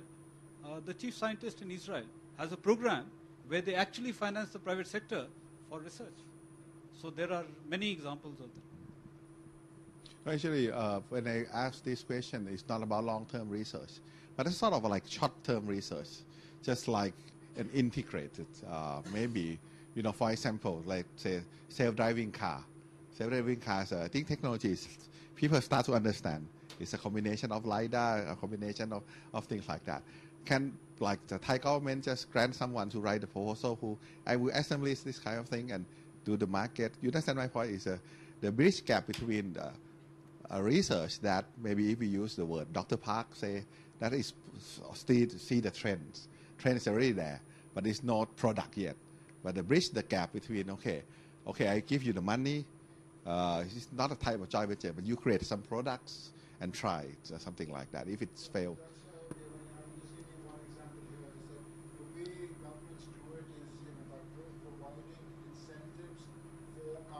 Mm-hmm. So, you know, if you come up with a patented invention, you don't have to pay, I mean, whatever the corporation tax is 35%, you only pay 10%. Ah, I see. The incentives that they're giving to companies to innovate and come up with is, you know, through reduced taxes, preferential, location, whatever, I mean, land, maybe. I see. You know, like for the software technology parks that come up Yeah. along those lines. So you provide the enabling environment for the company to basically flourish. I see. Okay, so basically the government in the world usually do that. We give them, well, I don't know the word, it's not direct fund, but basically an indirect fund. But So, even direct funds, Mhm. even direct. So, yeah. yeah, please. Hi. In Israel, there are several models for governmental assistance to private sector in technology-based industry. First, there is the indirect, the tax incentives, which are very important for several companies. But there are also direct. There is also direct financing in several models. One model, and Randeep mentioned the chief scientist of Israel now is called not the chief scientist, but something with digital, because he heard the lecture, so they changed it from science to digital society. There are several models for that. One model is he gives money to a company for developing technology, and once the technology becomes, they start to market it, they sign beforehand that they have to give money back to the government according to their sales. I mean, a percentage of their sales. So it's not just a money; it's a risk money. If they don't sell, they don't give back. But if they sell, some percentage is going to the government. But the second model, which is even more interesting, is on generic research. They establish consortia, a group of private sector companies. Some of them are competing, but there are several groups like that for generic research, which is funded by the chief scientist on generic technology. Each group needs a representation from the academy inside it. So it's a group of private sector companies and academy together, and they work together. The information from this research is available for all the group, all the companies in this group. And again, if they make products from it and they sell it, then they bring money back. But it's a risk money, so I work for several groups like that. And it's very interesting because these are competing companies that make research together. These are two models, but there are also others. So the idea here is that the government gives money, but when you start to make money out of it, you get back to the government. Thank you very much. Actually, that's the answer I like. You have to add a little bit more? Let me translate it first. Okay. Okay. คราวนี้ผมถามเขาว่าเมื่อกี้เขียน research ขึ้นมาเยอะนะครับคราวนี้ปัญหาของประเทศไทยเนี่ยก็คือเราก็รู้อยู่ว่าโอเคมหาลัยได้ grant ไปมหาลัยได้ทุนไปใช่ไหมพอมหาลัยได้ทุนไปก็ทำวิจัยก็ได้ paper มาอันหนึ่งแล้วจะบอกว่าคือขึ้นเชลฟ์นะครับอันนี้ก็เลยแล้วอีกส่วนหนึ่งก็ถามผมว่าบางครั้งอาจารย์มหาวิทยาลัยเนี่ยเราก็อาจจะไม่มี marketing ใหม่อ่ะไม่เข้าใจตลาดจริงๆบางครั้งก็อาจจะทำวิธีอะไรใช่ไหมครับก็เลยถามเขาว่าเขามีกลไกอะไรไหมเพราะว่าบางครั้งเนี่ยเอกชนเนี่ยจะรู้ดีกว่าอยากจะทำตัวนี้เห็นตลาดแล้วแต่อาจจะไม่มี funding บางอย่างอาจจะมี knowledge แต่ไม่มี funding มีวิธีการยังไงที่จะได้ funding จากรัฐบาลไปเพื่อพัฒนาเป็น product ขึ้นมาเลยนะครับเพราะอยู่ใน industry อยู่แล้วนะครับซึ่งมันก็มีหลายวิธีนะครับคุณรานิฟก็พูดถึงเรื่อง generic research ก็ให้แต่คำถามที่ผมถามก็คือว่าเอาใกล้ๆได้ไหมเอาแบบว่าอยากทำอะไรง่ายๆนะครับที่มันรู้อยู่แล้วยกตัวอย่างของเราเป็น food industry เราอยากจะทำ food บางอย่าง special บางอย่างเช่นอาหารลดน้ำหนักโดยที่อะไรนะอาหารเจลดน้ำหนักหรืออะไรก็ว่ากันไปที่มันพิเศษขึ้นมาอะไรต่างๆเหล่านั้นเนี่ยทีนี้ตรงนี้เขาก็เลยบอกว่าในอิสราเอลเขาก็จะมีกลไกก็คือให้เงินไปแหละแต่ว่ามีข้อแม้นะคือถ้าไปขายได้กำไรคือคงต้องมีคอนแทรคที่ค่อนข้างชัดเจนนะครับก็ถ้าได้กำไรก็หักเปอร์เซ็นต์มานะครับคือรัฐบาลไปในเงินที่เป็นลักษณะนี้แต่ถ้าเจ๊งก็ไม่เป็นไรถ้าเจ๊งก็ไม่ได้มีอะไรคืนแบบว่าก็คือไม่ได้ full funding แต่ว่าก็เป็น partial funding นะครับเป็นส่วนหนึ่งขึ้นมานะครับแต่อย่างน้อยทำให้กลไกมันไปได้อันนี้ก็เลยถามโอเค please I think I would also like to share something which Israel does in a very interesting way. And that is to help startups and small and medium enterprises. So what it has started doing is to issue challenge tenders. So say the Ministry of Health in Israel issues a challenge tender which just spells out the problem, that this is the problem we want to solve.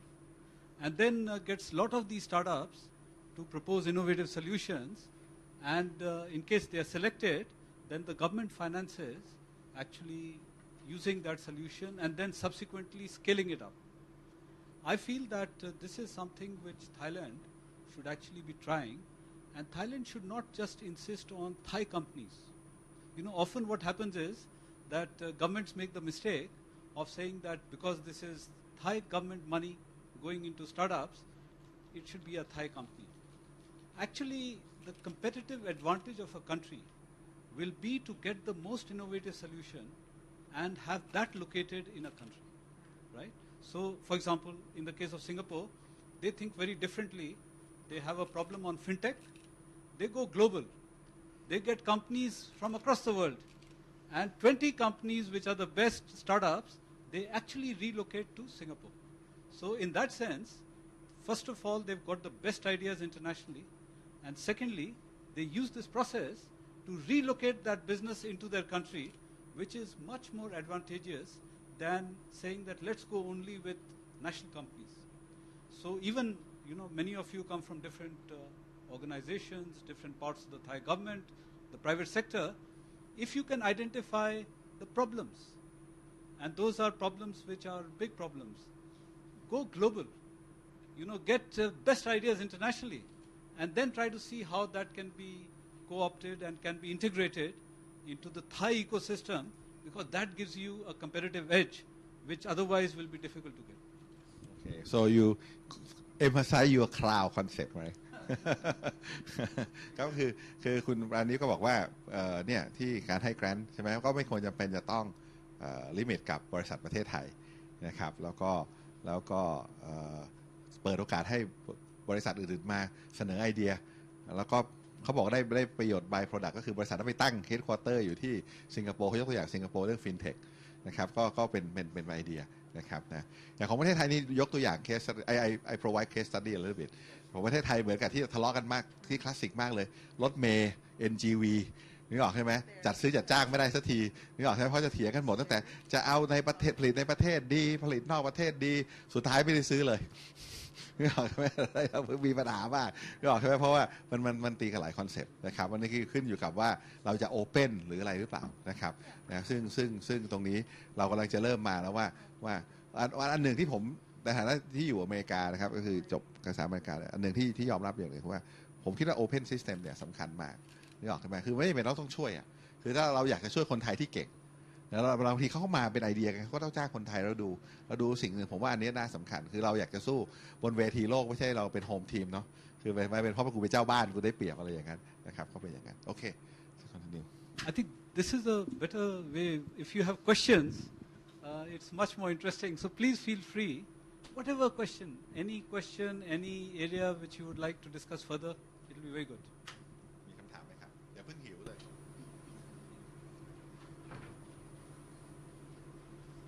Okay, while we wait for questions, can we have some technical help, please? My colleague has a presentation that needs to be connected. Yeah, on this computer, we can do that. Set up. So while we wait for questions, Yeah. We will help you here. If you can just bring your computer, we'll connect it.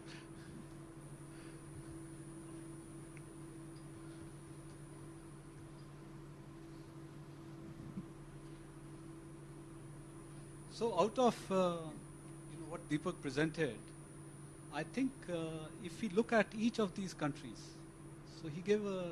good coverage of different countries. What you find is common in all these new strategies. There are certain elements which are absolutely common. They are the same elements in each of these strategies. And those common elements revolve around three areas. One is data. Every country which Deepak presented has an element of data, right? They're focusing on data. The second aspect is platform. So if you look at Singapore, it has what is called as the Smart Nation Platform,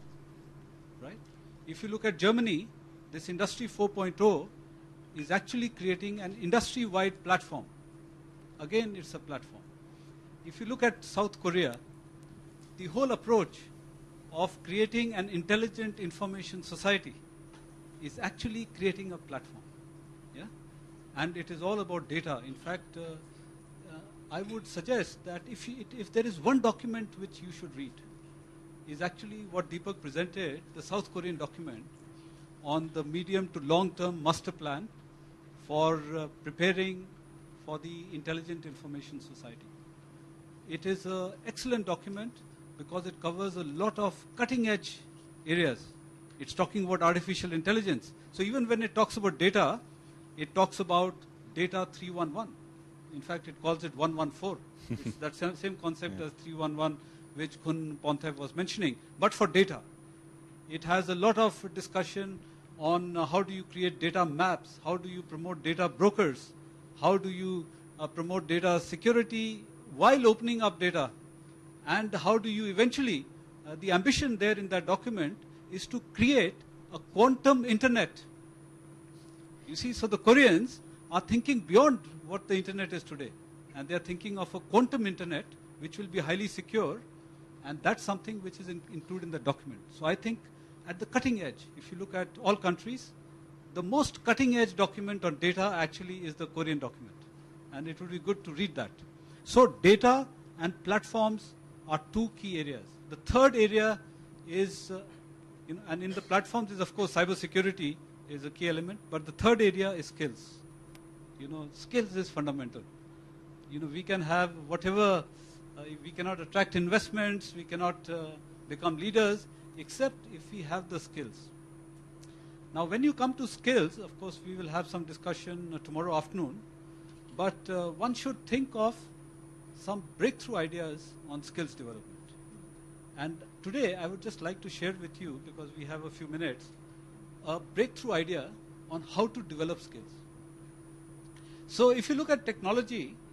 the problem is that technology is going so fast that universities and institutions cannot keep pace with that. of course, we have people like Khun Pontep, who's very much on top of things. But the general situation is that technology is moving faster than any single individual can keep pace with it. Similarly, if you have a syllabus in a university, that syllabus can become obsolete in no time. Just imagine, in the last 6 months, Apple launched AR Kit. It's a completely new approach to augmented reality. There was no AR Kit earlier. So how does a university keep pace with this rapidly changing technology and rapidly changing things? So there's an interesting model which the French billionaire Xavier Niel, so there's a guy who's in the telecom business in France, his name is Xavier Niel, he's a billionaire. So he created a new university which he called as University 42. So the name of the university is University 42. This university has no faculty. Can you imagine a university without faculty? No faculty, zero. It has no syllabus. So there's no syllabus there. And it has no pre-qualification for entry. So it doesn't say that if you're entering a master's program or whatever program they're offering, you need to have a bachelor's degree. Nothing. There are people who are high school dropouts in that university,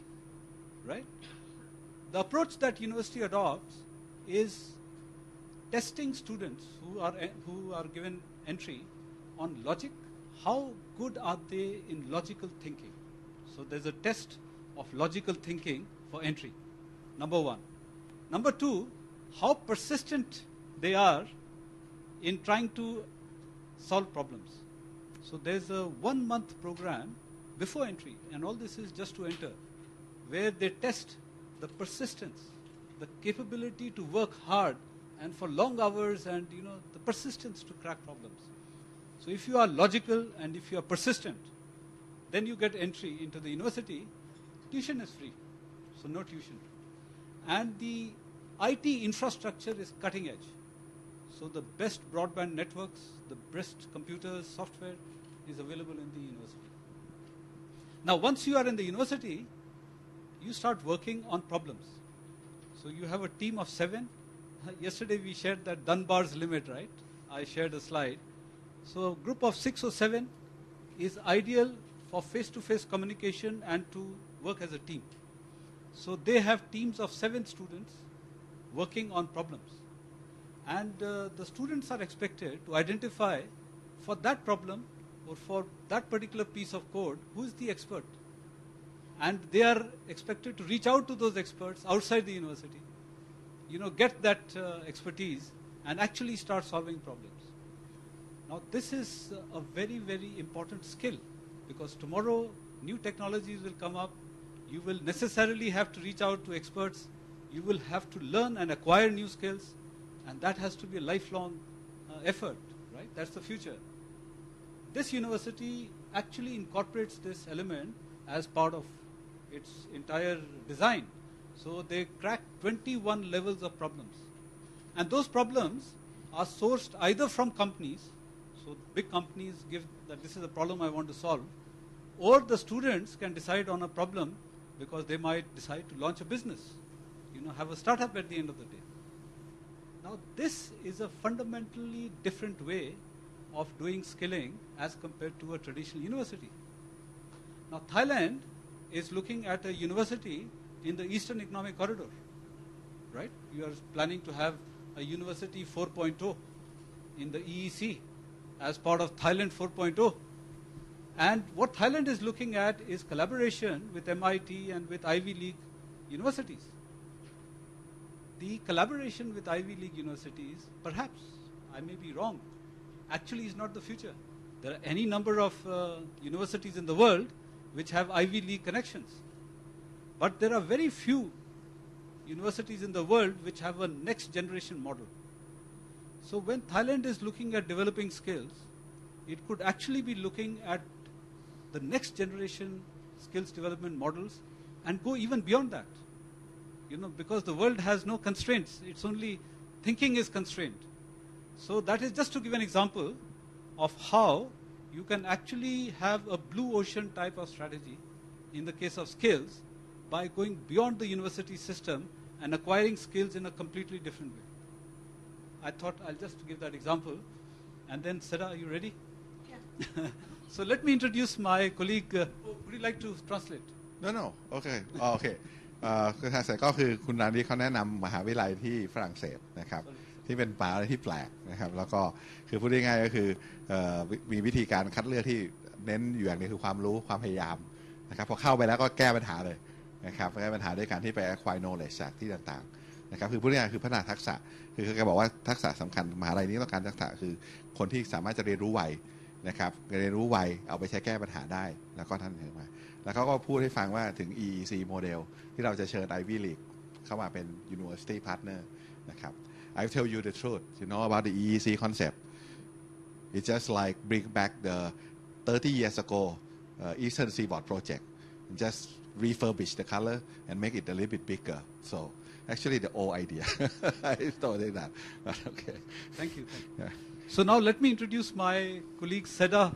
Pahlavuni. She has also been with us since yesterday. She's from the World Bank and she's based in Washington, D.C. And of course, Deepak joined the World Bank in '84, but Seda, I think, joined in '91. No? So Seda joined in '91, and Seda has a MSc. She has a master's degree and an MBA from Johns Hopkins University, which is one of the leading universities in the U.S. And she has been working on ICT, e-government, digital economy type of issues. And she also is global because she works on a large number of countries. And so she's an expert in the area of digital technologies. And today, I requested her to just share with us some stuff which will give you an idea that an organization like the World Bank, what sort of countries we are engaged in and what sort of work we do with countries, just to give you one more perspective of how multilateral organizations could possibly help in promoting and creating the digital economy. So that's the concept. Thank you, Randy. It's always good to have you around.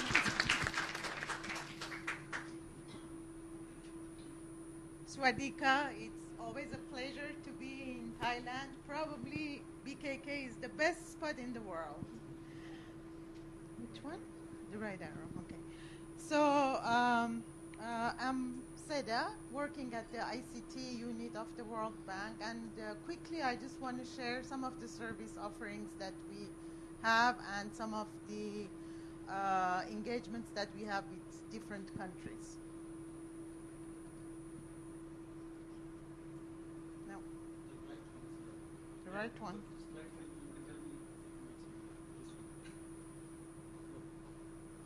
Yeah, we can just do it on there. Yeah, we can. Yeah, it's okay. We can just do it. So why digital solutions? Because like everyone in the world, also the international financial institutions, including World Bank, are aware that digital solutions are going to be the key for achieving the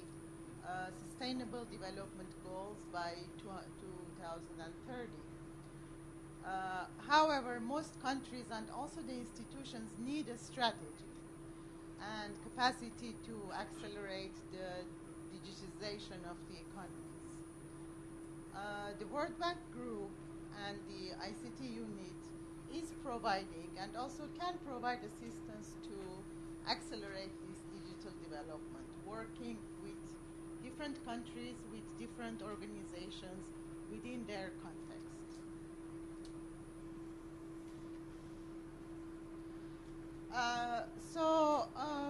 Basically, we are trying to put our offerings in three major buckets, and then they all drill down to several other categories. But one is digital ecosystem strengthening. That includes the legal framework and regulations for each activity that one takes within a country. The institutional strengthening, that includes academia, NGOs, government, and the private sector. Creating digital entrepreneurs and the startup ecosystem and the mentality also. and general improvement of digital literacy among the larger population. Now, the second bucket is the connectivity, without which really we cannot go digital. It's the national fiber backbone, and then the last mile and connectivity to all communities, rural communities, and also in urban areas. The third one is the platforms and services, which is most important, that sits on top of the connectivity infrastructure. The e-government and other citizen services, the digital ID that helps us to provide services to every community and every citizen throughout the country. The mobile payments and cash transfer, which helps the inclusion of, again, for all segments of the population. The cyber security, and also raising awareness of all of the above and capacity building for everyone in the society to be able to use and benefit from the services.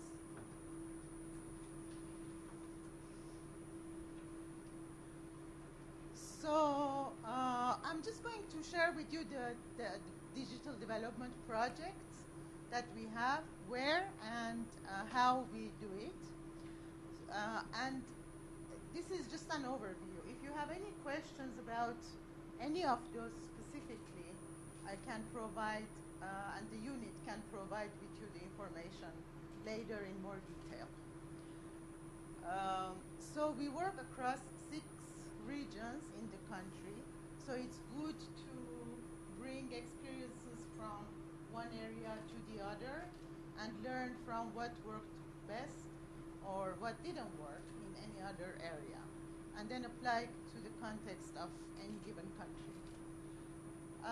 So some of the countries that we have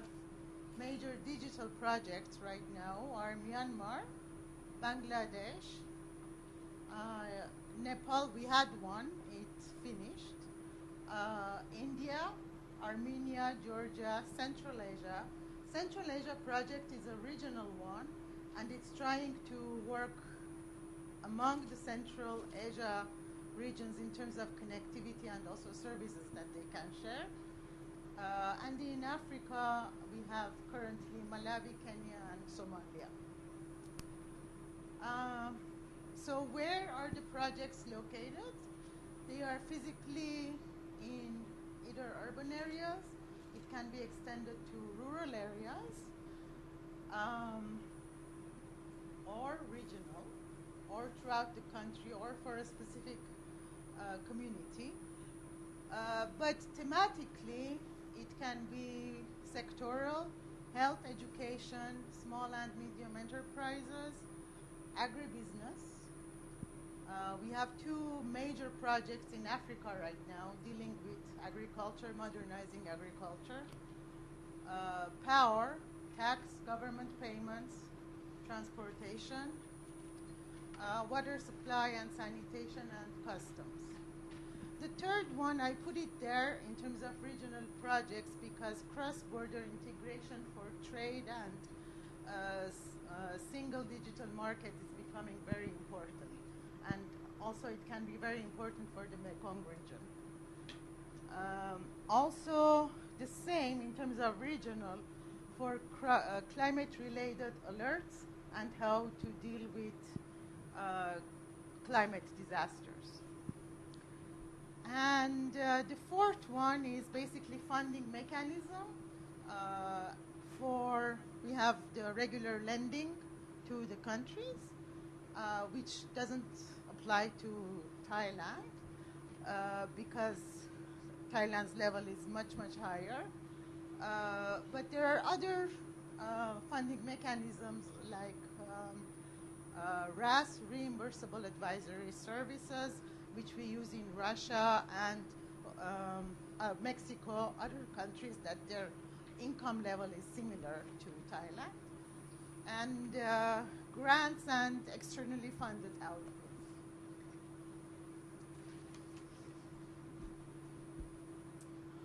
these are concrete examples of existing collaborations, and for any of these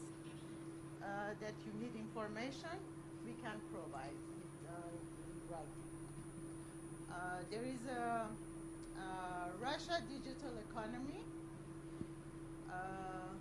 For Mexico, it's digital skills specifically. In Moldova, we have worked with cloud computing. With Israel, we had cybersecurity, which is an ongoing program in terms of training and for both the World Bank and also our clients. Help group to provide international expertise, and help basically we reach out to experts globally in order for them to help us to work with our clients for any specific objectives that they have. And there is a very new initiative at the World Bank, Blockchain Lab, and where we learn, and also we hope to help our clients to learn from it.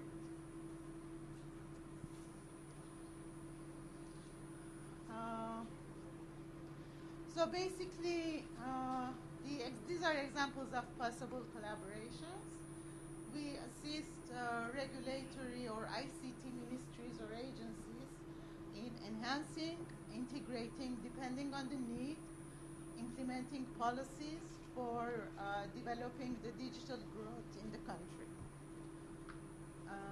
We do facilitate cybersecurity consultations and capacity building in collaboration with international best practices. I think the RAS I already mentioned, and how to leverage ICT in different sectors for competitiveness, for delivery of services, government, citizens, businesses. And finally, we will of course be happy to share any information about what was already mentioned or what was not mentioned in terms of the project for the areas that one would be interested to learn more from. Kapunka. Just one question. So is World Bank provide the consultant for private sector and also NGO, just in case in Thailand, the government is too slow. Sometimes if the private sector want your ideas, your opinion, is World Bank is, Yes. because to me World Bank is Yes, like but let me have to connect by the government, you know. Yeah, we have, so World Bank is part of the International Bank for Reconstruction and Development, IBRD. So we work for projects, but there is also another arm of the IBRD, that is IFC, which is working with the private sector. Okay, so it means we can work with the private sector for the help. So the World Bank Group actually has different parts. So like Sarah mentioned, we have the International Bank for Reconstruction and Development, which works with countries like Thailand and where countries actually take loans from the World Bank. We have an International Development Association called IDA, which works with the poorest countries in the world. And generally those are grants. We give money, but we don't expect any money to come back. The third is International Finance Corporation, which works with the private sector. So all it does is work with the private sector. And then we have fourth, which is the Multilateral Investment Guarantee Agency, MIGA. And then we have a Center for Settlement of International Disputes. So these are the 5 parts of the World Bank. Now to your question, private sector. So it is the IFC, the International Finance Corporation, which works with the private sector. So it provides advisory support. So for example, if a private sector company is interested in a PPP model, and that model needs to be fleshed out, some investment has to go into it, and it's an infrastructure model. So there's a global infrastructure financing facility which the IFC operates, and that provides grants for actually doing the studies and scoping out and developing the PPP. So there's a possibility of advisory support, and there's also a possibility of equity investments or loans to private sector through the IFC arm. So certainly that is possible. As far as the NGOs are concerned, the non-government organizations, it will typically have to be done through the government. So say the government of Thailand wants to support an NGO or a group of NGOs, then the government of Thailand would receive the funding and then would pass it on to the NGOs. Okay. มีคำถามไหมครับ I just want to say that ex-World Bank staff can work with the private sector. Okay. Okay มีคำถามไหมครับมีคำถามครับนี่ครับโอเค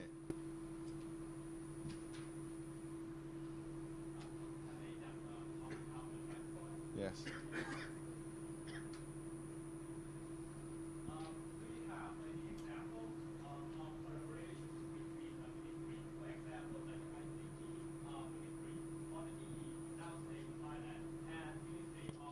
Transportation. Sorry? Do you have any examples in the other countries that collaborate between two ministries? For example, like the Ministry of Transport and Ministry of Digital Economy or ICT. Because it seems like as a SCAP, the UN, they try to work on the information superhighway, like they combine between the Asian highway and the cable internet together. Yeah, very good question. May I take a crack at this and then please step in? So, interestingly, in the World Bank, the way we are organized, the transport sector is together with ICT, even in the World Bank. So we are a global practice. Seda, myself, Deepak, all of us, Deepak used to be part of that outfit. It is transport and ICT. That's one, organizationally. As far as working with governments is concerned. So when we work, for example, on intelligent transportation systems, ITS, it is to do with transportation. It has to do with digital technologies, which is ICT. It has to do with even spectrum allocation, which is again telecom and ICT. And it may also have dimensions of health, because if you're working on transportation, road accidents and things like that, there are health aspects which are involved. There would be also aspects of education, for example. Engineering skills need to be developed in that particular area. So the World Bank actually prefers to work across sectors. That's the preference. So if you have a project which is cross-sectoral, it is much easier to get funding from the World Bank than just go in a narrow, sector. And that's what our president, Jim Kim, he has been promoting ever since he joined the World Bank, that we need to think cross-sectoral. I think that's a good approach, because the future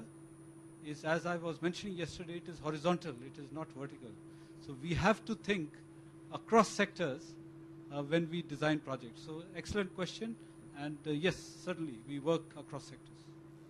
If I could just add one more example, especially in transport projects, when you're going to be digging up the road anyway, and setting the highway, the notion of burying fiber optic cable, basically the ICT practice in conjunction with the transport colleagues have told the government that you don't need to dig this up twice. When you're doing it once, just make sure that you're doing both transport and ICT together. Yeah. In fact, I also work on China, by the way, and in China we work on logistics, which is transportation. But the team, so last week I was in China, the team actually is ICT, I was representing ICT, we have transport colleagues, we have environmental colleagues, because if you're taking a logistics project, there might be some environmental aspects which need to be done. There are people from social protection, because there might be communities which would be affected. So it's a composite team which comes from different disciplines, and yes, we work across sectors. มีคำถามไหมครับถ้าอย่างนั้นก็ so let's ช่วย clap your hand หน่อยนะครับขอบคุณมาก